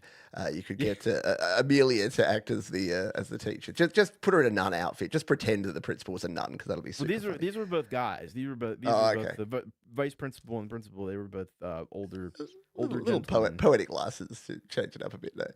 But yeah, that's very cool, and I love the idea of the concept of the amount of time that they spent doing that. And I'm like, Yeah. there wasn't a better use of your time of not only listening to the whole thing, bringing you in, having the conversation, working out the punishment, working out the next steps of it. There's hours of their time that I don't know they could be educating Well, kids. I wish they instead. would have brought out like a tape player or something and like said, "We're going to sit here and we're going to listen to this." That would have been the best. But I did. There was a gym teacher who I actually sold the album to. One of this gym teacher who used to play. I think he was like he was at one point he was signed to a major league baseball team. And he really liked the album. He said I like to work out to this, because that album was very inspired by like 80s new wave and stuff. Yeah, So yeah. he was like, I dig this. I like to work out. I'll put that on and lift some weights and stuff. So he dug it. That is super cool. Yeah, Professor Boomer. Yeah, these lyrics are not good, okay? Yeah, we There's a can't lot have you like selling this album, okay? Yeah, because Thomas Christ is bad, okay? Sorry. So yeah, so that's a long way around to sort of start talking about releasing and distributing music. So the first band album, did you Mhm. go on from there producing anything? Did you ever do CDs or MIDI discs or other cassettes or anything with the early releases? Yeah, well, the first one was on cassette tape. I think, I think the first three were on cassette tape, but they were actually recorded to mini disc. and then I Nice. made the that was the master, and then I made the cassette tapes from that. Yep. So that was good because then that meant I could put those on. I did burn them to CDs later on, and I made CD versions of them. Nice. And then quickly we moved into the era of having a computer where we can do this. Yep. Yeah. Nice. So you didn't ever go down the whole like tape duplication, have to go and get them professionally made or get CDs actually printed. It was all home No, based. I did it at home, and I really got into for a while this there were certain types of CDRs that you could get with a printer, and you could actually print Yes. like Yep. the stuff on the album. So it was cool. It was like just like Yep. you would buy in the store. So I printed it. I bought those special CDs you could print on and printed them out, That's um, cool. and sold them to I probably a bet there couple are a people. few coasters. I remember doing that back in the day, and printers are the least reliable piece of technology even now in 2026. And those printers, when they worked, they were perfect, chef's kiss. But trying to get the alignment and get the software to put it in the right spot, I had plenty where, yeah, it Oh was yeah, printed and like off to the side and like getting it right in the because you think a CD, it's got to be pretty precise. It's got to look pretty spot on. yeah. Um, I also had the worst thing where there was this stamper with stickers that you could get where you would put the CD in the stamper and you'd get your printed sticker on paper and then you'd stamp it down. And it was great until like you put it into a CD player and if it was the slightest bit like off alignment, it would the CD player starts making horrible noises. And then over time, of course, paper degrades and bits fall off and get stuck in the laser of your CD. So yeah, no, Yeah, that was it was well. a mess. There were like stickers. I think too, where you could buy like a pack of like they would be perfectly sized to like fit a CD, Yeah. and Yep. then you would print out the sheet of those, and then kind of put them in and stick them on the CD. But you Yep. couldn't have like bumps and stuff like that, or it might not No, like and that's especially it. the front loading CD players didn't like Oh stuff yeah. like that. Because yeah, exactly. It would make them slightly thicker too. So a lot of CD players just didn't love them. Like you wouldn't put it into your car stereo CD player. Yeah, there you go. Professor Boom had the CD stomper. It was Oh fun. yeah, Like it did it. Like and when I was definitely making backup copies of my PlayStation games back in the early 2000s, yeah, it was very very handy because I could print out my Metal Gear Solid label and put it on there, and then and that's good. DJ Big Red mentions Light Scribe. I think I had that one too. Yes. Yep. And that was like a laser kind of a thing. It was only like black and white, but Yeah. it would like laser etch stuff on there. So I had that. That was it. I That had was more like a etching, few with wasn't that it? one. Yeah, yep. Oh, mate. Those were the days. Yeah, I still remember like the days where you'd make your own. And there was a lot of pride in that too. Like I did it not only for my own stuff, but for I do a mix CD and I'd like create my own like track listing and album art and stuff for my own compilation, like Pete's hits of 2001. I don't know. Well, it It's fun. just seemed cool. It was like, oh, I can have a CD, especially with the ones that where you printed on directly on the CD. I can have a CD that looks, almost as good as the ones that you buy in the store, instead of like just slapping a label on there and getting a Sharpie out and writing Yeah. like Thomas Christ album, Yep. Yeah, 100%. So yeah, we all did it, and yes, as Professor Moomer says, if it got off center, it shook the CD player. It was very bad. It was fun, and it was a good one of those things that was very much a stopgap solution to being able to do it. But yeah, it made our CDs look cool. Maybe just not last very long. I went back to my CD. I don't know if you have a bunch of archive CDs, but I got like spools and spindles of old CDs with all sorts of stuff on them. About 1 out of 5 work still. So I Yeah. put them in there and it just goes, there's nothing on this. Because I didn't buy the most expensive CDRs in the world. And yeah, like they last about 10 to 20 years and then they don't. And a lot of my stuff that I burnt in the early 2000s and mid 2000s, yeah, they're a good collection of coasters at this point And in time. I don't think that CDRs like really, put it on there the same way that they would do it, No. when you got it done commercially, when you buy a commercial album.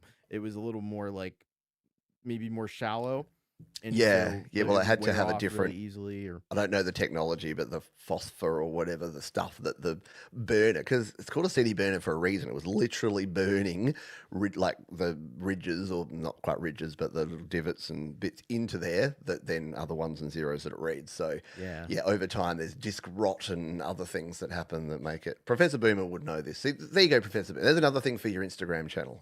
Professor Boomer explains the history of the CD. Oh, I lost all your first band's music from. Yeah, I still have. Thankfully, I still have cassette tapes. The problem I have is that I don't have a decent cassette tape player, and a lot of them were recorded on a 4-track. And if you know how a 4-track works, it actually uses both sides of the tape. So you need to play it back on a 4-track. There's probably a way that I could use a regular tape deck, and then actually with modern technology, I could probably record it all in, try to align it, because one would be going forwards and one would be playing the wrong track back. I don't know. It'll be messy. I know CDs were forever. Well, yeah, as Thomas said, commercial CDs that are actually pressed and printed, like mass produced, actually do last a lot longer because they're literally just a piece of But plastic. even those, if you don't take really, really good care of them, make sure they don't get scratched, make sure they Oh don't yeah, get in extreme heat or cold, anything like that. Because anything, if they're exposed to anything like that, they're very fragile. yes, yep, 100%. Be careful. It vaporized the kind of the oh yeah the sun. So yeah, and don't leave them on your car dashboard. I've had CDs that didn't ever really recover from being left on a hot car Oh dashboard yeah, back in the days when you'd don't have do to it. carry your CDs in and out. Yeah. By the way, hello to Ray, Lord Cyclone, who's joined us here, and g'day to Riverbend Sim. Thank you for the kind words. We appreciate you. We wouldn't be able to do it without you. And I can see that you've got the little membership tag there. And if you want to become a member of my channel or Thomas's channel, you can go ahead and do that. I've got to admit, Tom, I don't know what this says about me. I love You Rock TV, but I always tune in for the entire after party, for the entire post game show. There's something about that, about just being like the casual chat of letting your hair down and just talking about random stuff that is cool. And I kind of stole it by now doing the YML after party. So it's a lot Well, of fun. actually, I think I took it from you, but Oh, did you? Okay. I don't know. yeah, We because all steal with yeah, pride from each other. I forget where things come from. I'm like, oh, didn't I steal that from you? No. I probably stole it from someone. So yeah, so after the physical media stuff, so obviously you share your music on YouTube because you have a great YouTube channel sharing it there. You release it through all the distribution platforms and through Bandcamp. Is there anything else where you like Reverb Nation or any like that earlier stuff? Did you share on any of those sort of websites or mp3.com or yeah, anything back in the day? I did mp3.com. I Yep. I still wish I could get on there. There were so many great bands on there, and Mm. I think about it, but I can't like fully remember like names and stuff. And I was following different artists, I think, or whatever they had on there. And now I can't get back to it. So it's kind of a bummer that there's not like an archive of that somewhere. But yeah, I went to that and I did the MySpace thing. Um, and then MySpace, of course, went into the dustbins of history. And then people were like, you should start doing this YouTube thing. And I'm like, Mm. okay. And I had a YouTube channel all the way back as far as I think 2006 is when I had the old Thomas Christ channel, and I would upload random videos of like me like rehearsing in a garage with my friend Jeremiah, who was helping me out with the guitars at the live shows, and a few like really primitive music videos and stuff. Yeah. But I Oh, then I that's then I started up. It was funny because it's right. I don't know what is your exact like channel anniversary date, if you do you remember? February. So February 1st is the first upload date, and it's of 2016, and it was November 2015. I don't remember the exact date that I started this channel, Studio Live Okay. today. Because I Yeah, started the Thomas Christ channel I'm using now. I started February 10th. Yeah, February 10th, 2016. yeah, right. So every 26. Yeah, so basically the same, Yeah, because almost the exact same time as me. you had your 10-year anniversary. Yep. Congratulations on that. Thank you. And Cheers. and then like a couple days later, it popped up on YouTube. It's like, oh, today's your channel anniversary. I was like, oh yeah. That's funny. So yes, we have been following each other in many many ways because yes, like the MySpace, and I must admit because I missed a lot of the MP3.com and the MySpace stuff as an artist because I wasn't producing music at that time. I basically had the cassette tapes and the CDs from the sort of mid to late 90s. And then because early 2000s through having children through to the start of this channel, I didn't do anything. So I kind of missed the whole MySpace thing. It was straight into Facebook and YouTube were basically the main things. And now, of course, Facebook has gone in other interesting directions as well. But yeah, I'll give you and folks a blast from the past here. If you don't remember mp3.com, this is from the archive.org's Wayback Machine. This is what we used to do on the internet. This is how we looked at music. You would go to mp3.com and you would come in here and you'd go, all right, alternative, of course. I don't know that this will work because it's only a snapshot, but you'd go in, you'd find your genre, and you'd go in there and yeah, genres. Oh, it's not working. No response. But yeah, it was cool because it was like music discovery. You could go in there and you could find all sorts of different bands and like very professional stuff, right to very amateur stuff. And yeah, it was the YouTube of its time, or the way to discover music back before we were all. It was social media before it was social media. But yeah, fun times.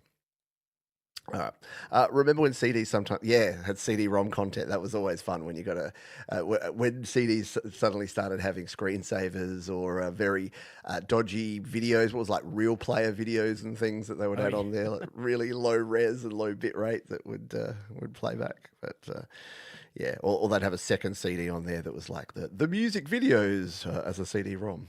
That was fun. Sega CD, man. I haven't thought about the Sega CD in the longest times. Yep. Righty. So where are we at? So distributing, blah blah blah. YouTube. We've talked YouTube. So we've probably covered this with like the shorts and the videos and live streams. So we'll talk for a minute about live stream. You mentioned it before Hmm. that you do live shows of your music, and you have done release shows where you've pre-recorded things as well. How important is like when you've got an album, when you're releasing and promoting music, of doing live shows? Like, what would you recommend to other folks who probably don't want to run their own, you rock TV show to play other Yeah. people's music? But in terms of sharing your music, do you think live streaming is important or is worthwhile considering for folks that are creating? Yeah, I mean, I suppose it depends on again, it's like so many things. It comes back to the individual. I don't know that live streaming is for everybody. Yeah, Um, because there's a lot of technical stuff you got to figure out, and a lot that you have to put a lot of effort into it. yeah, And it can take away from the time that you would spend creating more albums potentially.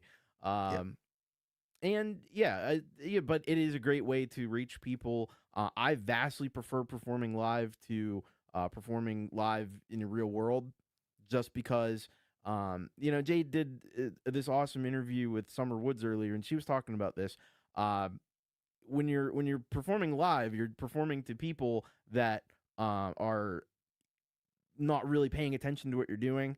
mm. They're paying attention to their drinks and their friends and stuff like that, and you're just Doom in the scrolling their background. phone. Yeah. But when you stream live, you kind of have everybody, and you don't have to deal with setup and takedown, and you don't have to, you know, just all the little things that you have to deal with. Random drunk people coming up to you, and Yeah, absolutely. hey, are you that guy that was up on stage? Yeah, and look, it's part of. I made a New Year's resolution last year to actually go out and play somewhere live, and didn't do it. And made the same resolution again this year because of all those things. Because it's different. It's almost like a safety net that you have. Like there's a little red button in the top corner here, and if things just get too hard, it gives you a parachute. If you're on an open mic night, or you're playing in a pub, or you're standing out busking, yeah, like you say, you've set all your stuff up, you've got to pack everything down, and you've got to get transport, and you've got to get there. Plus, like you say, most people, it's more of a passive as opposed to active. Whereas online streaming, and look, there's probably people that I know that I leave a stream on and just wander away and then come back and check in on it from time to time. So it's not that you get 100% eyeballs, but it's more interactive, even which sounds weird because you'd think human to human would be more interactive and would work better, but. Yeah, it is weird. What about actually playing like for people that are Hmm. it's hard these days to work out because you're limiting your audience as well when you're playing live because you Yeah. can only play to people in Pittsburgh and I can only play to people in Adelaide unless you're literally going on tour, which has its own additional set of problems. I think that's another reason why live streaming can actually work Well, you well. can. I mean, you can live stream if you're a band. You could set it up, and you'd need a larger space probably, but Yeah. you could definitely set it up, and it, especially when the pandemic was happening and stuff, and there were lots of bands that were figuring out ways to do that. Yeah. So yeah, there's a lot of different options out there. Yeah, yeah, exactly. And look, I think people get paranoid. Like you said, it takes a lot of time and effort to get it. The thing is, as you can probably tell by my setup, Thomas's setup looks amazing. You got the cool decorations and stuff going on behind you there. But and Jay goes to like a whole next level with sort of her setup. But it doesn't have to be that difficult either. So you can start simply. So if you want to start creating videos, yeah, you've got a decent camera and a pretty good microphone on your phone. If you've got a smartphone from the last 10 years, yeah, you just get yourself one of those cheapy little tripods and stick it up and record yourself playing. Like, there's a lot of people that just do that and they sound amazing. Like, we have in our communities, Catherine McChrystal. She just sets up a phone, plays into it, records on the phone. She started doing some basic editing where she just will re-record over the top of the video to sort of add some harmonies and things. So yeah, not overcomplicating it, but sounds good. And again, it doesn't have to be pristine, doesn't have to be perfect when you're promoting things. People just want to see that it's really you. Plus, it'll it'll prove to people that you're not a robot and you're a real person, which is becoming more and more important these days. Yes. Hello to the GJ. G'day to you. Hope you're doing well. Yeah, Buddy Holly on Windows 95 install CD. That was the coolest thing. I still remember when I was installing Windows 95, and it might be you're slightly younger, so I don't know if you had the same experience, but yeah, I upgraded from Windows 3.1 to Windows 95. And then because I was bored and a teenager, yeah, you go dive in there and you find all the stuff. And it's like there was that one song with the lady in the rain in the car. And then it was like Weezer. And at that time, I was like a massive Weezer fan. The Blue album had only been out like a year. And I'm like, there's a whole music video clip. And like these days, with the ubiquity of YouTube and all the social media and the sharing of videos and how easy it is, yeah, you forget how cool that was to be able to play a decent quality video on your PC in Windows. Crazy. Yeah. Well, that was that's kind of like the U2 thing, but like a whole Yeah. decade earlier. Yeah, I remember a lot of people complaining about the U2 thing, but I don't remember anybody complaining about Buddy Holly. that's true. It's yeah, and I think it was because it was a push pull thing, wasn't it? So you had to go in there and pull it out. You had to go in there and find it. It was like a nice hidden Easter egg with the Buddy Holly thing. With the YouTube thing, you're just like, why is there a YouTube song on my iPod? I didn't ask for this, and how do I get rid of it? And that's the thing. They made it not opt in. They made everyone automatically opted into it. And yeah, to this day, like I remember my wife had it. She's like, "Why do I have YouTube?" I'm like, she had like an iPod Mini. She's like, "I don't have. I've got like four gigabytes. No, what was it? Four, I can't remember the old iPod Minis or Nanos that had 512 megabytes or Yeah. something of storage, and he's like, I don't want to take up like half of my freaking iPod Mini or iPod Nano with this U2 album because it just you synced it up to your iTunes and it said, oh yeah, you got this U2 album and we've put it on your device. I was like, oh yeah, that was a little bit of a fail. There you go. There's Yeah. in terms of tips of how to release an album and how to promote an album and how to get albums out there. Don't do that. Don't Don't give it to bundle people. it with the iOS or whatever. No. Instead, give people a lollipop with it, which Yeah. take the Thomas Christ tip and give away candy with your music. That's definitely it. Should we talk about monetization of your music? So, Yes. excuse me. So, what are the different ways that you monetize your music? How much do you focus on that? Are you a stats checker? You're in there in your band camps and your YouTubes and your Spotify artist accounts all the time? What do you think for folks releasing albums are in terms of profitability?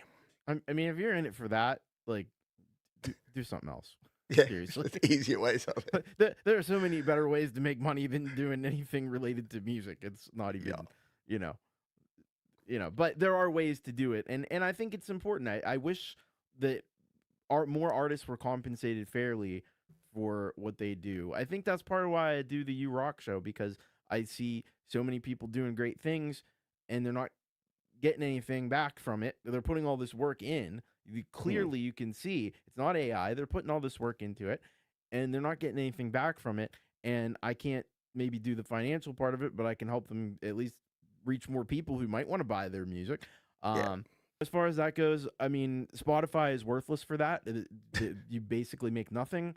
Yep. I really don't even know why I release my music to Spotify at this point. Um, Yeah. or why anybody should. It's just It is a great. It's almost like a habit thing. It's like we've just done it for so long, and it's like I don't know. I think you're right, and I think part of me is that I kind of hope that there's like some sort of white knight that comes in and saves Spotify and turns it back into something that's good and that's artist first. But the more that we go down the road we're going now, the less likely I think that's actually going to happen. yeah. I think Bandcamp is really the most the most the best for the artist Yeah. because I think you make what is it like about 80% on Yeah, Bandcamp. yes. I've got 70 in my head, but I think that's YouTube stuff. So yeah, I think it is 80%. And on Bandcamp Friday, which you can use as a promotion tool, you get everything. You get 100% of what people pay for your music. And yeah, the flexible pricing model is really good too on Bandcamp. We probably didn't talk in detail about Bandcamp, but if you're releasing an album on Bandcamp, for instance, you can set your album price at like $10 if you want, or $5, or pay what you want. You can set individual track prices differently as well. So, and yeah, And I love that people can pay whatever they want. So yeah, if they feel like I really like this creator, I really like this album, and I have the means to do it, I'm not just gonna pay $10. I'm gonna pay $20. yeah, They can yeah, do that, and which that's is yeah, great. So it's a way to kind of like you can make a donation in addition to buying the album, but all in yeah. one process. Yeah, and yeah, I like it too because I do consider Bandcamp more of a way to support an artist and the people, and it's kind of like when Napster came around. So we've kind of skipped over the whole Napster time and in terms of albums, but yeah, look, It's an important time. I owned many albums and I also obtained many albums, but I kind of saw Napster as like what Bandcamp is now. It's the try before you buy model. I would still buy the actual CD and the actual album of a band or an artist that I really wanted to support because I knew even, dodgy 15-year-old Pete that was like really poor, I would still go out and spend a lot of my money. In fact, I was reminiscing about it the other day that at one point I had a part-time job and I would make about $100 a week. And here in Australia, CDs were $30 each.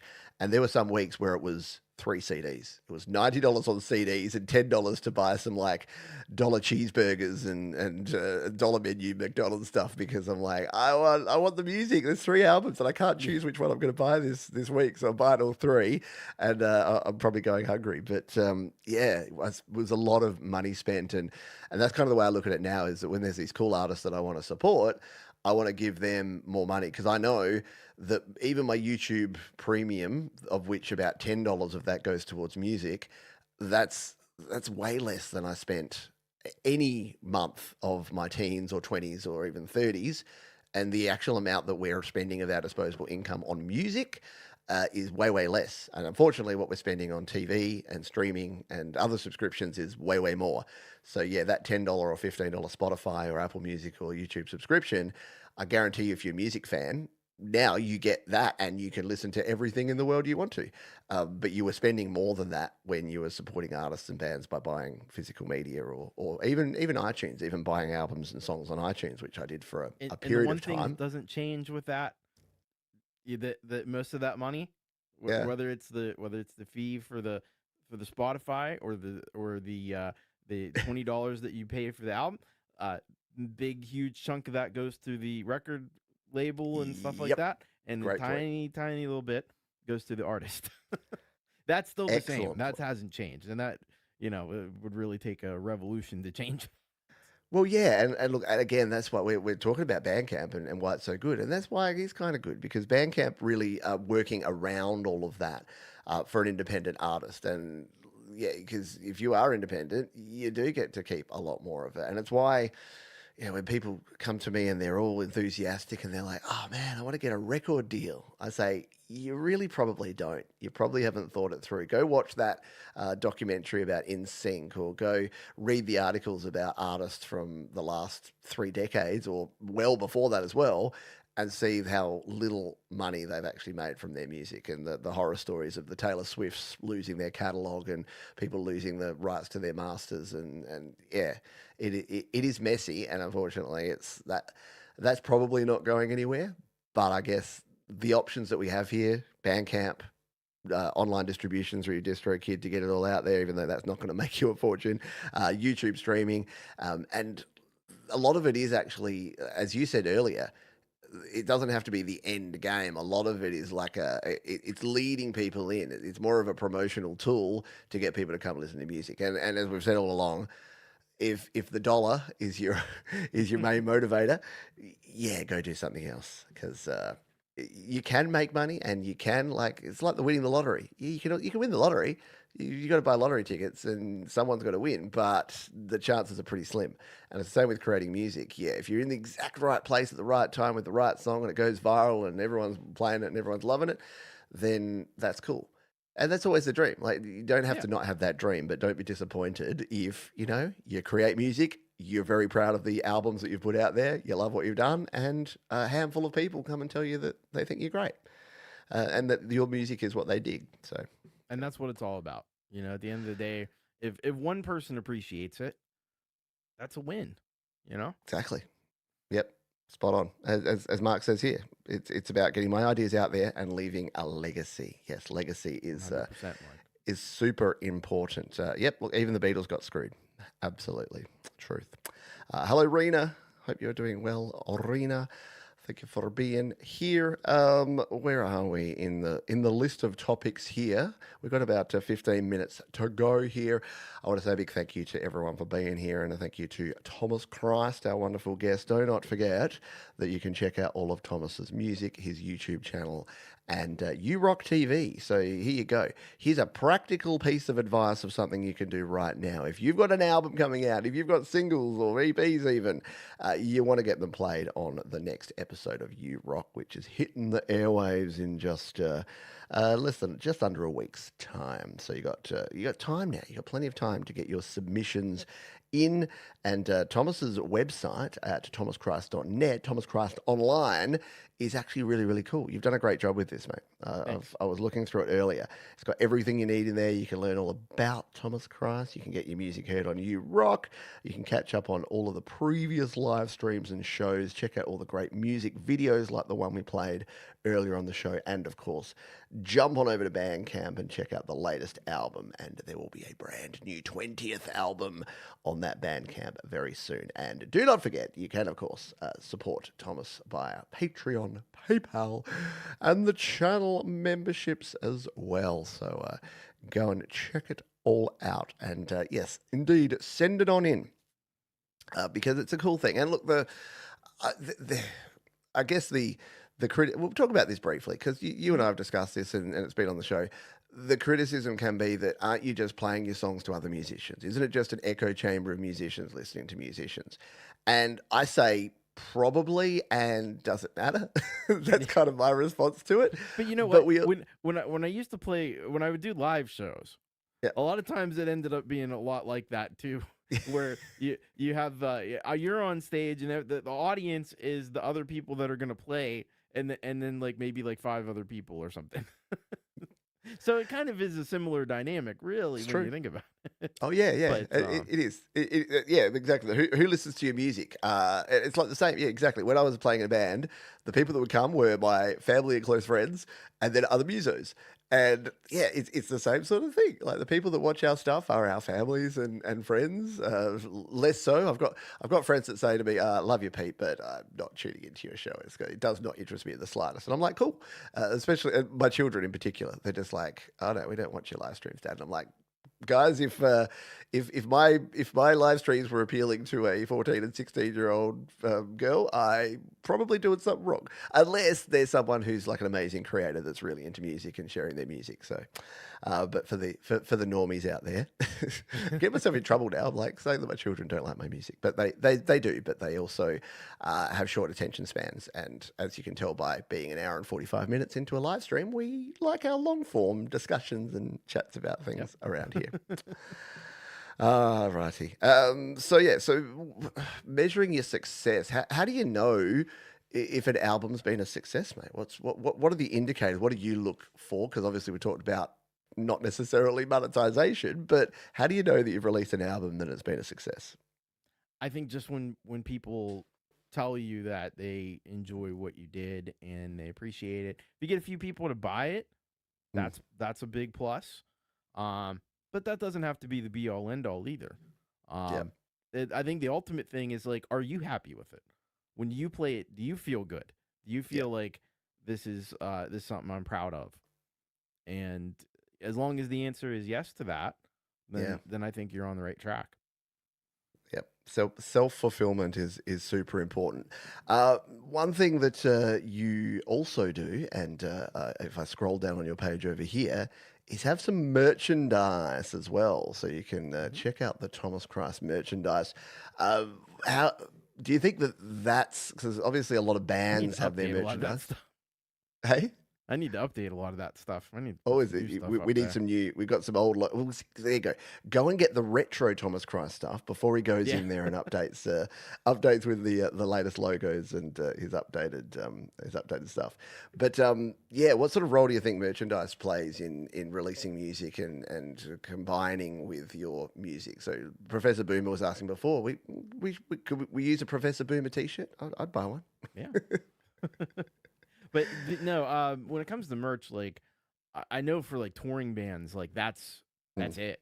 The merch is where they and you look at the prices of things, and you can kind of see that there's a bit of a margin on some of that stuff.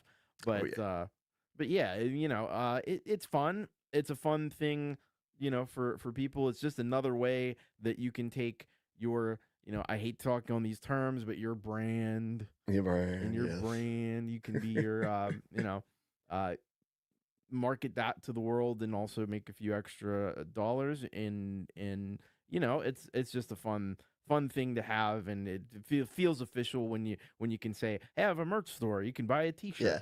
or you can Yeah. buy a mug. Yeah, it is, and I think just like the touring bands that have, they're selling their albums, or they're also selling merchandise and selling tickets and doing live shows and whatever. I think being an artist and being a creator in 2026, you do have to wear a bunch of different hats, and you do have to like, not put all your eggs in one basket. It is really like a buffet of different things that you do, and it's why I think like the people I was talking about before, where they're like, "Oh no, I only release online and I only release on Spotify." I'm like, you're limiting your opportunities there because there's people that want to discover you and might listen on Bandcamp. There's people that only do YouTube and that you can find there. There's people that might just want to support you and give you a donation, but if they can buy a T-shirt or a mug or something instead of just giving you a donation, then they get something out of it. So and a lot of people say, oh, but who would care about me? You'd be surprised. Like Yeah. you're someone's favorite artist, and if it doesn't even have to be you, like you don't have to put your face on things or anything, but you can just make a cool logo or a design. And with the way that sort of drop shipping, print on demand stuff works these days, you don't have to like have a don't have to have a spare room full of shirts and hats and things because you've Yeah, produced a thankfully it's bunch of like them. print on demand. So Hundred another, percent. and to answer Daunter's question there in the chat, that's one of the few things, depending on what service you use. If you Yep. use something like Shopify, I think that is a monthly fee. But there are great things like Fourth Wall that Pete and I use that Yep. are 100% free, and thank goodness for that because everything else is a subscription. So I'm just thankful Yeah. for anything that doesn't cost me money up front. Shh, don't give them any Yeah, ideas. There'll be no. fourth wall premium, like Well, I ten think they dollars a already month. have that, but Oh, they probably do. yeah. There's probably limitations that I've never reached, and they're like, oh, Yeah. if you get extra things, we'll promote your stuff to other people or something like that. Yeah, so there it is. So if you go through there, you'll find Thomas Christ's fourth wall store indeed. And yes, Rena, I know. I also need to update because I've been promising Rena a women's t-shirt, Studio Live Today t-shirt for about 3 years now, and I've never actually created it, which is no fun. But yes, merch stores. Merch stores are fun, and you get to create your own stuff. Yeah, fourth wall for the win. Yeah, a lot of Gary Hubs put me onto fourth wall, and then I don't know, did I put you onto fourth wall? I think we all Well, moved at once. actually, I'll correct Yeah. the record on this one because Oh, I was on his show with Jade. I think it was, I can't remember exactly when it was, but I was because it was when we had the whole thing. I had ordered the T-shirt from yeah, you yeah. and Jade, and it took like That took 2 months to forever. get to me. Yeah. And that's when we started looking, and I found Fourth Wall, and I mentioned it on that show. Wow. There you So go. I think I think Gary actually created the store first Yeah. Okay. before me, but I think I was the one that found it. Well, I mean, I 100% stand corrected because yeah, I do like credit where credit is due, and I do like to be wrong as well. I like to admit and own up to my mistakes, unlike some people in the public eye these days.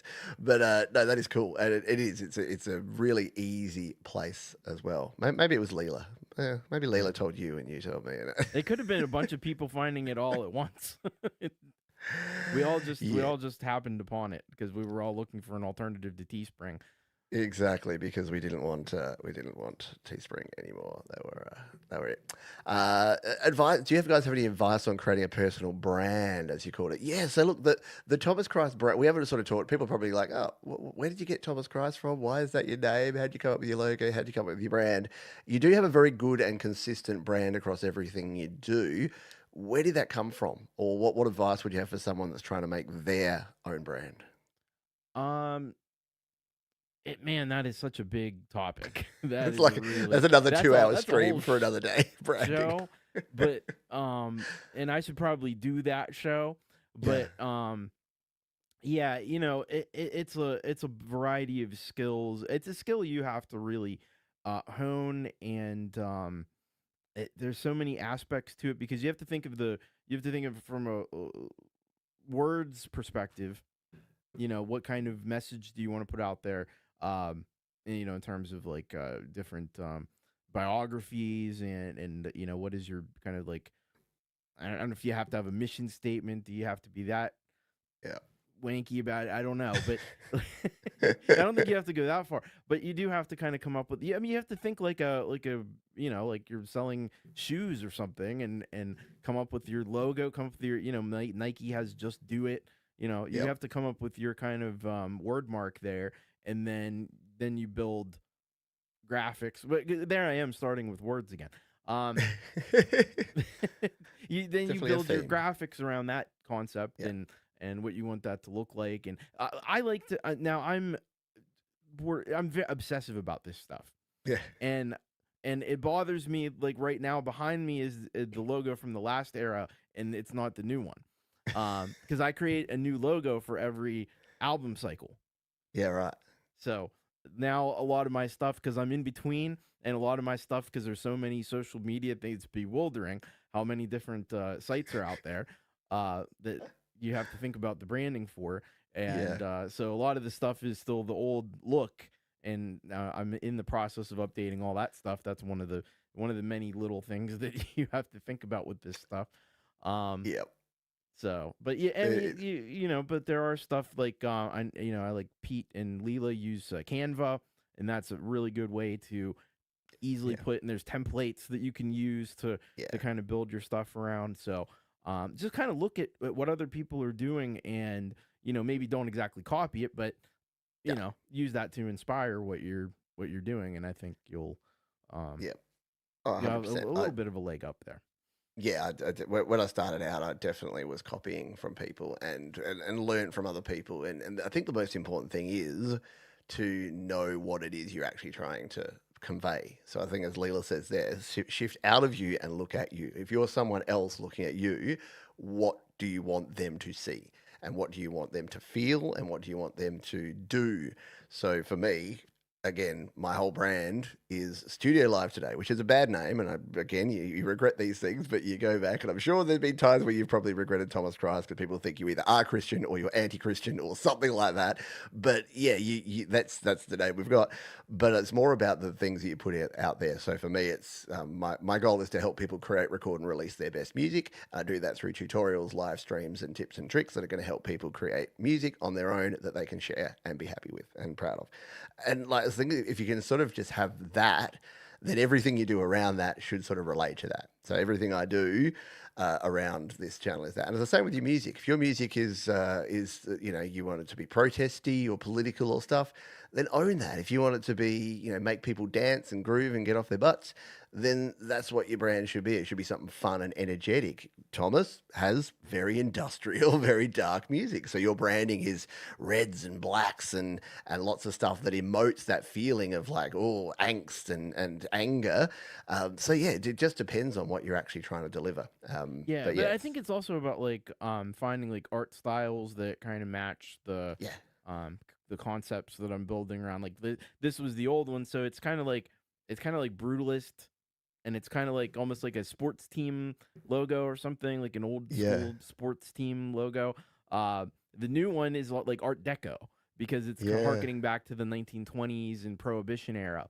So, See, so I'm I've thinking about stuff like that. But I went to school for art, so Yeah, exactly. If you're feeling bad, if you're whether looking that at makes a the cool difference or not, I stuff don't know. that Thomas has here, yeah, you don't, and it doesn't have to be as. I've never noticed that. See, now I'm going to be paranoid, not paranoid, but now I'm going to be going back, and every time I look at something old, I'm going to be like, oh yeah, it is. It's totally different. So it's a similar theme, so you know it's you, but yeah, you can see over time, going from your older albums to your more recent ones, it has definitely evolved over time. How am I not following you?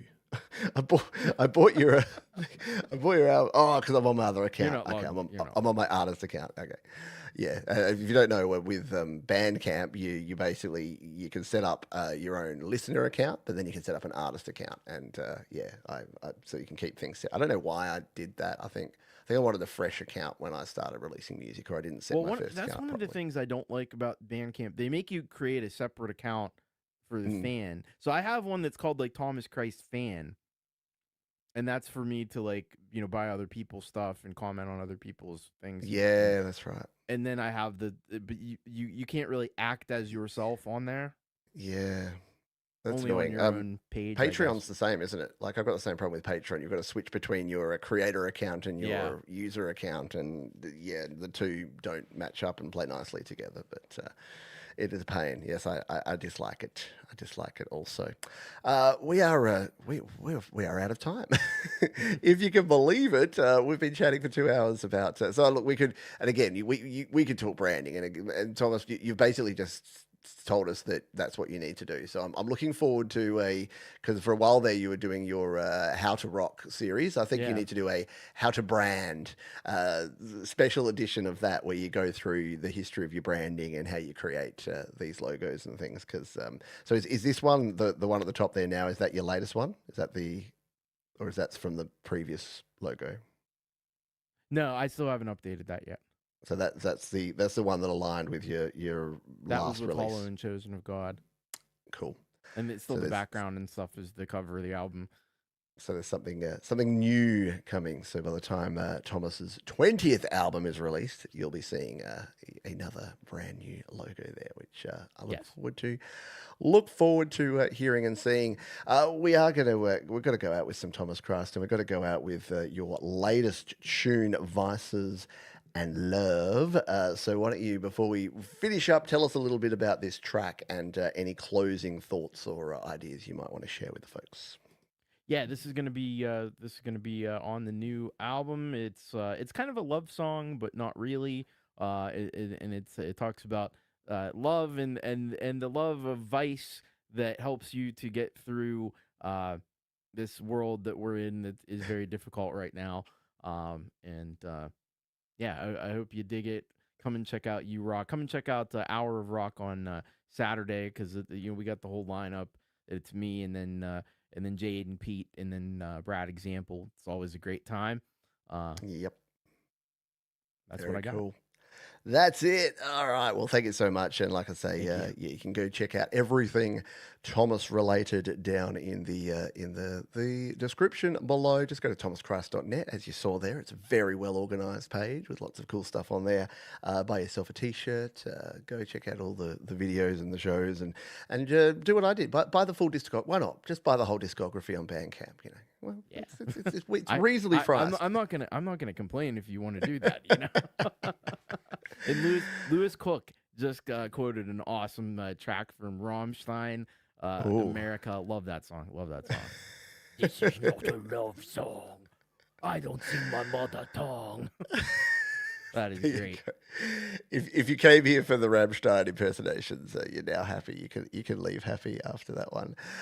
So a big thank you to my guest Thomas Christ. Tom, hang around afterwards. We'll have a little chat offline. But yeah, please go check out everything that Thomas has got over there. And as we say at the end of each and every show around here, folks, please be kind to yourselves, be kind to others. Keep creating, and you know what? Keep those vices up, because sometimes we need them just to get through. So this is Thomas Christ to take us out. Vices and love. Bye for now.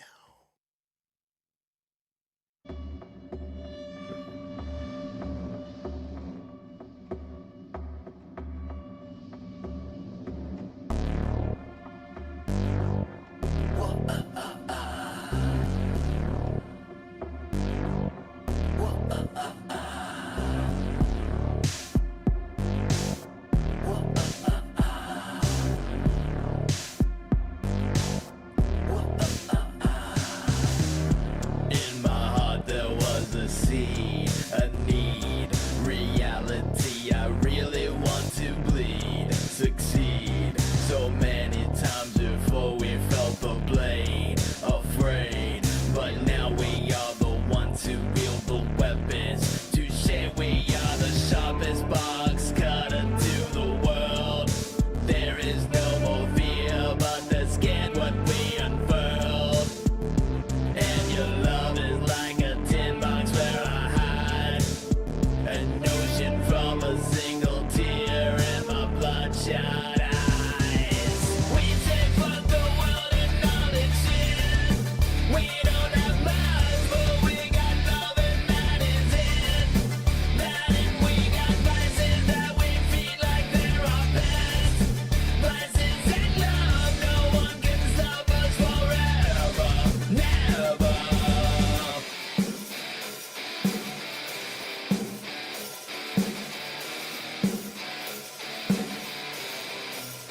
We put the scarecrow to keep God out of our garden, where we grow our weeds that we turn back into carbon.